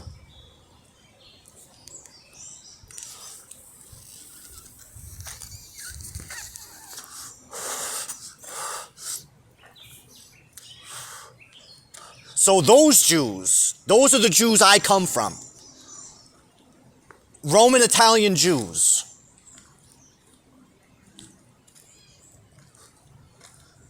The other kind of Jew. The other kind of white meat, the other kind of Jew. Not to mention that my kind of Jew, we're older than the other two. We came first. I know this because I Googled it. On orders from my Lord. Thank you. I love you too.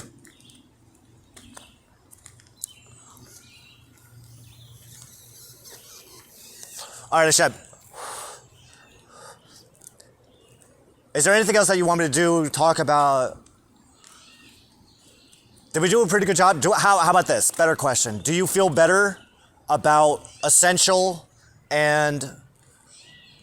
attributes in relation to attributes that are true in all instances of a thing in relation to commensurate universal attributes? Like, do you feel better about it?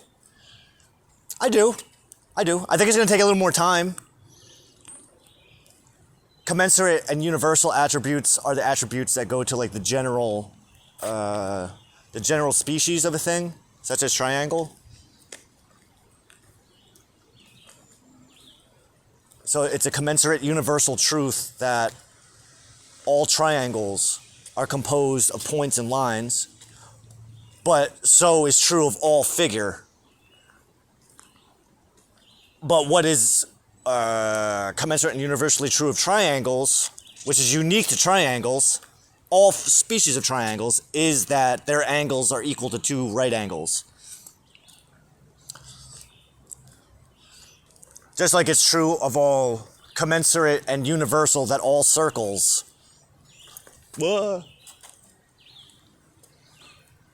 of whatever diameter is that they are all equal to the four right angles.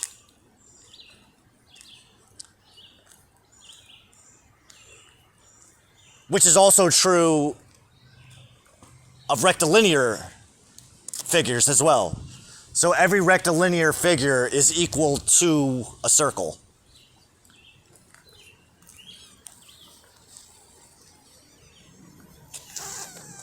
Of whatever diameter. Right, diameter? No, radius? Of whatever radius. The diameter is always 360 degrees, right? Am I remembering this right? I'm not a fucking mathematician. I'm still learning. I didn't go that far. I graduated high school, barely, and have some college. So I'm not necessarily an educated man. Actually, my academic education is atrocious. In my opinion, atrocious.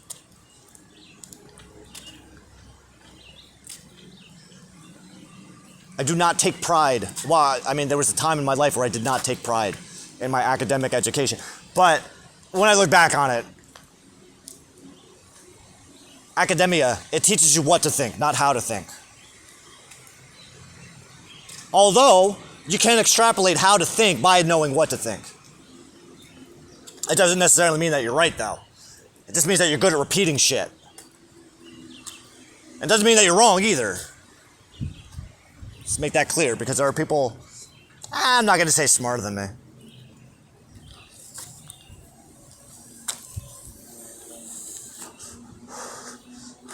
They know their thing better than I know their thing, sometimes. Like, for instance, astrophysics. I'm sure that I know that someone like Neil deGrasse Tyson can lay down some facts at me, but facts and data don't necessarily dictate reality. True, the primary reality is what I'm saying. Maybe your reality, but your reality isn't necessarily my reality, because obviously my reality isn't your reality, because if my reality was your reality, then we wouldn't have to have this conversation. But your reality and my reality, whether you like it or not, exists within God's primary reality, so your reality is within my reality, which is within his reality. Although in your reality is the reality.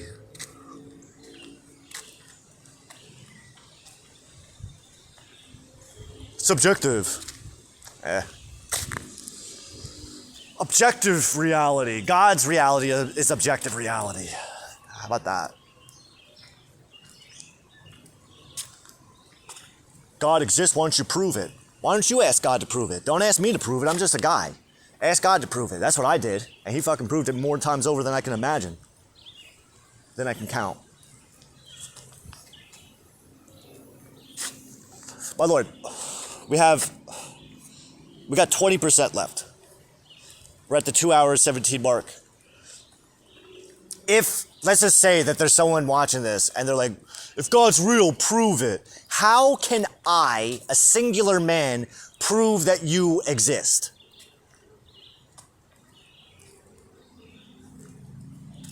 Or, thank you, my Lord.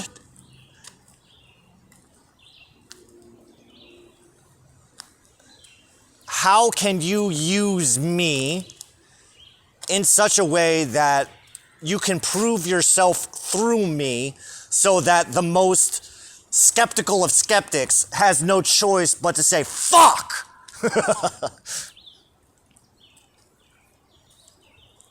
You're telling me that we're doing it simply by doing what I'm doing. I am doing exactly what it is that I need to do in order to do the thing for which we want to do. Use Aristotelian logic. So the conclusion that we're trying to reach is that God does exist, indisputably. The function and or purpose of doing so, from a Jewish perspective, is the revelation of the Messianic era. Because the Messianic era is when all of humanity recognizes you, my Lord.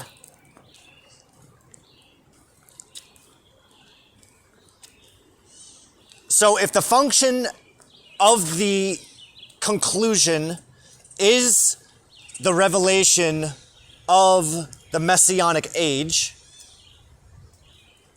then the premises for which we are syllogizing, I love that word, for which to demonstrate the conclusion must themselves be predicated on the function of the conclusion which we are trying to draw. Am I saying that right? You're saying it close enough. Do you understand what you're saying? Yes. Then you're good, because remember, think back to what you were saying. If you can make sense to yourself, that means that you're making sense to somebody else. So now imagine a version of the future where, because you make sense to yourself, we can conclusively say that you will make sense to at least one other person, who will then be able to make sense of what you're saying in a way that makes sense to somebody else that may not particularly understand exactly what it is that you're trying to say, in a way that they understand, because that person who makes sense, who you are making sense to, has the capacity to make sense to that person that you aren't making sense to.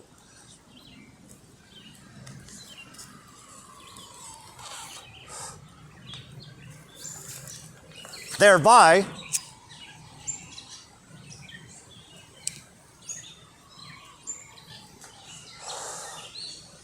proving your point for you. Well, not my point, your point. What do I have to gain from that? I don't know. I really don't know.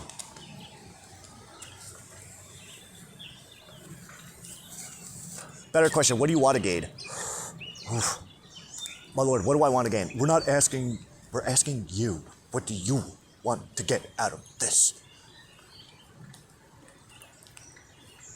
My Lord, what do you want to get out of this?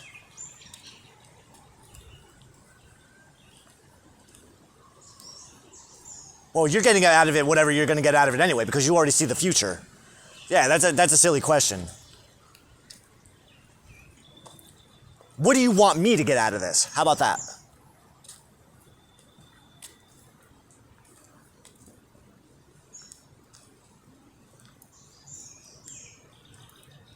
Rank? Authority?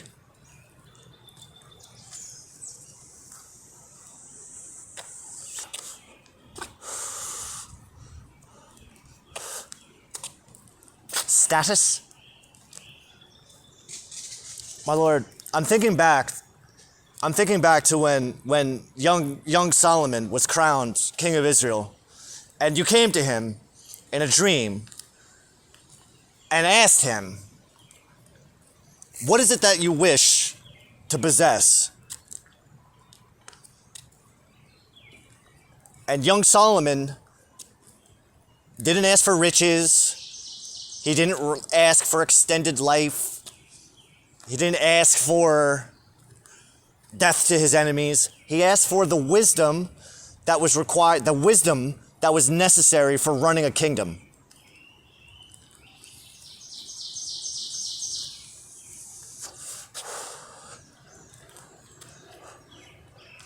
Now, one of my I wouldn't say gripes, but one of my observations of Solomon was, though, as is written, there shall be none wiser than Solomon, I wouldn't even dare ask to be wiser than Solomon.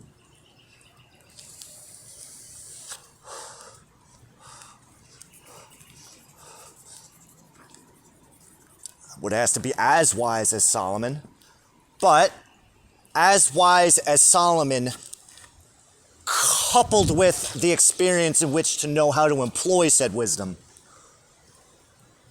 so that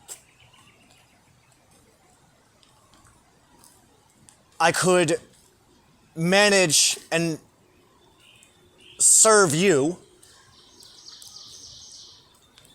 as the operations manager of all human affairs.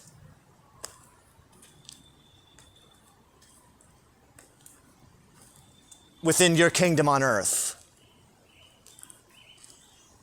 which is not necessarily restricted to the boundaries of the land of Israel, but more in terms of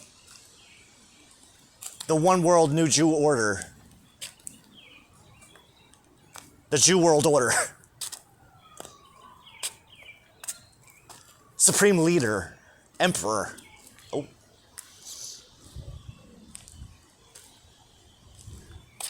Pope of the Jewish nation.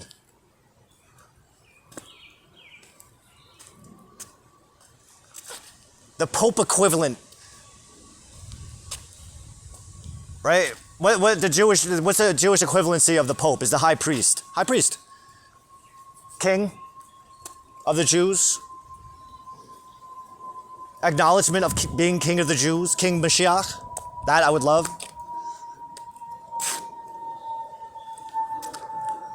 Riches, long life, death to all my enemies.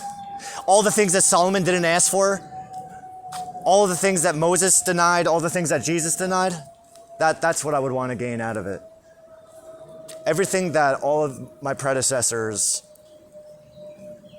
were humble enough to say no to in their particular lifetimes. A new nation, the world, revenge against my enemies, like Joseph,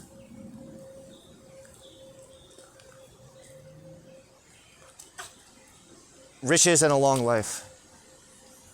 Serving you. So that you can tell me where to invest the money. So that we have zero opposition. Well, when I say death to my enemies, I mean just let them wipe themselves out.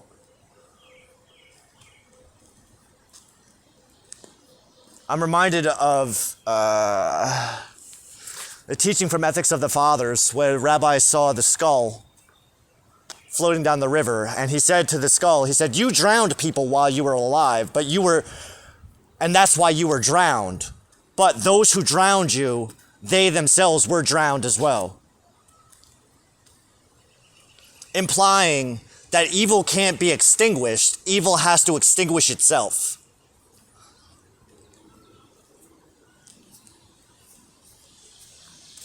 And riches, Solomon said himself, seek wisdom and understanding like you would silver and gold. So,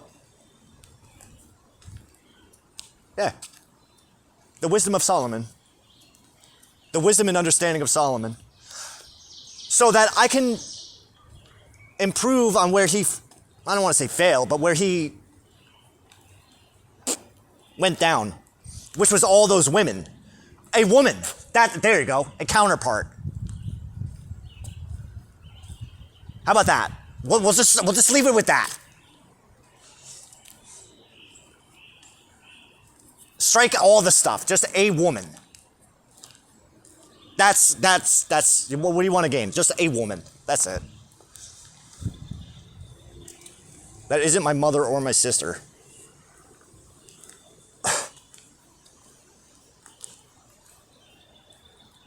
That's it?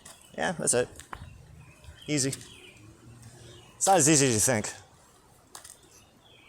But that's on you. That's not on anybody else. That's on you. So is there anything else? We're going to start walking back now. Oh my God. How was that? I feel great. I feel really good about that. Whoa.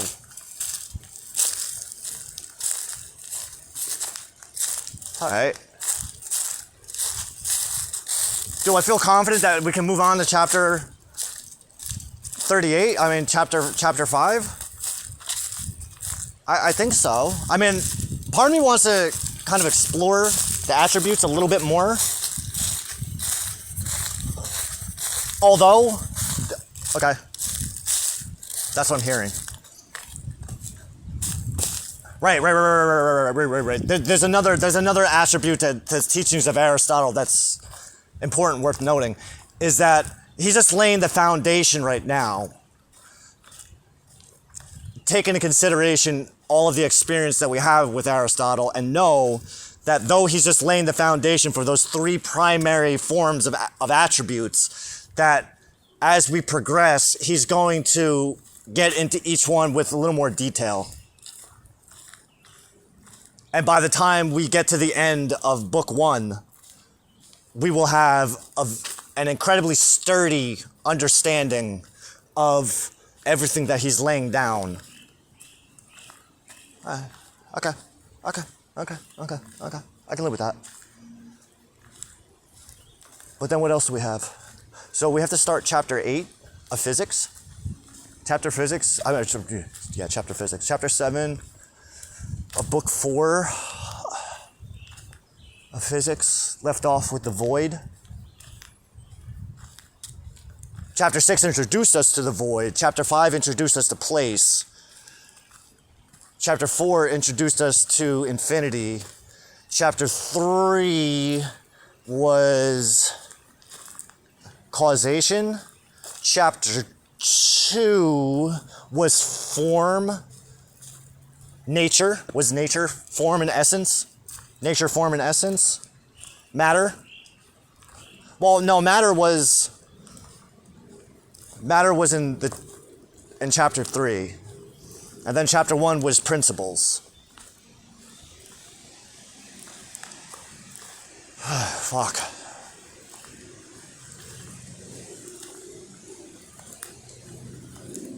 Yeah, and you know what's interesting? Like, it's funny because I remember when we were first going through categories, and we were learning about the 7 primary categories of thought. There was a few that I was questioning. I didn't fully understand them, but the more that we progress, the more that I'm recognizing. The more that we progress through his course on logic, the more that I'm starting to recognize that those categories that didn't necessarily make sense to me at the time, he's been expanding on them. Not necessarily in the courses of logic, but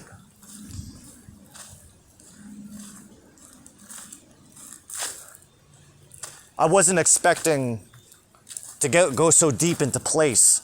What place is. But I mean I can definitely recognize why people don't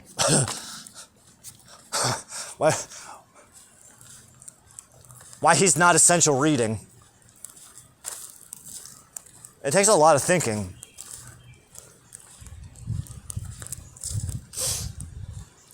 But again, like I was saying,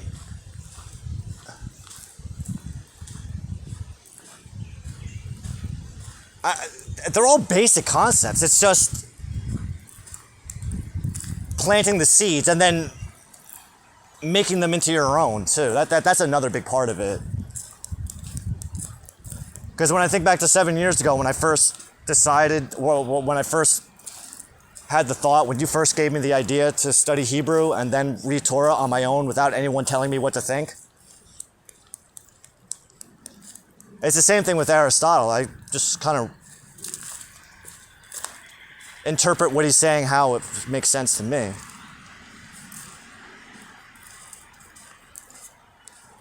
Which seems to be the proper way to do it. I mean, I wouldn't say that I don't have a good grasp on what he's talking about.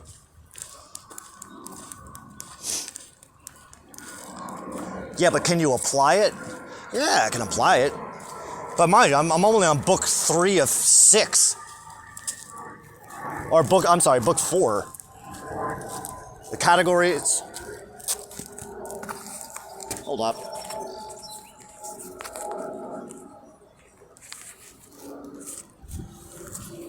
Yeah, I've only finished categories on interpretation, book 1 and 2 of prior analytics, and we just finished chapter 4 of book 1 of posterior analytics.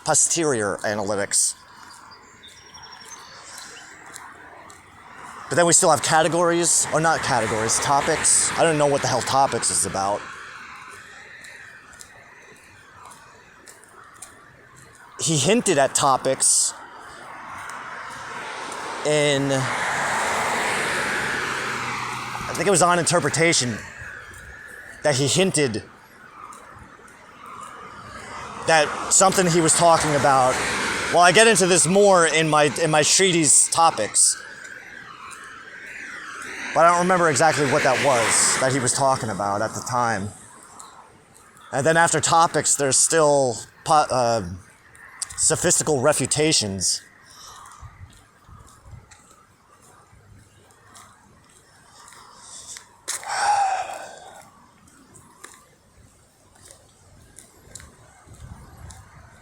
And then what are you doing with all this?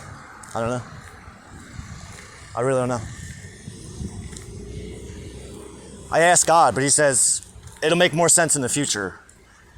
Because when you're using it in the future, you're gonna think back and go, hey, good thing I did all that. The function / purpose of the intention, the intention / function of the effect is the catalyst for the chain of predication that brings the effect into manifestation. So essentially, why am I doing all this stuff? I'm doing it for the future. Because there comes a point in the future where I'm doing something that is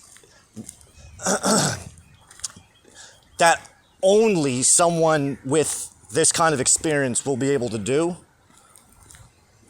And then it'll make all sense. Make all the sense. To me, at least.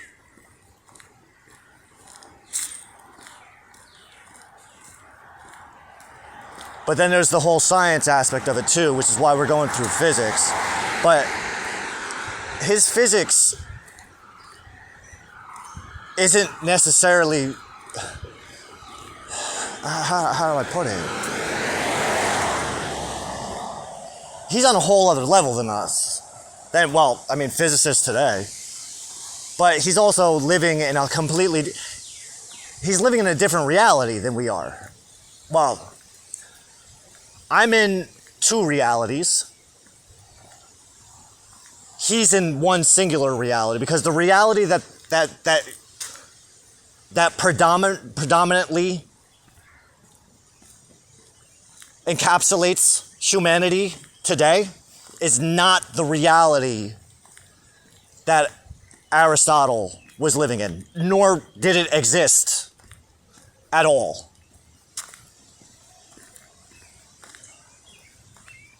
Now, the reality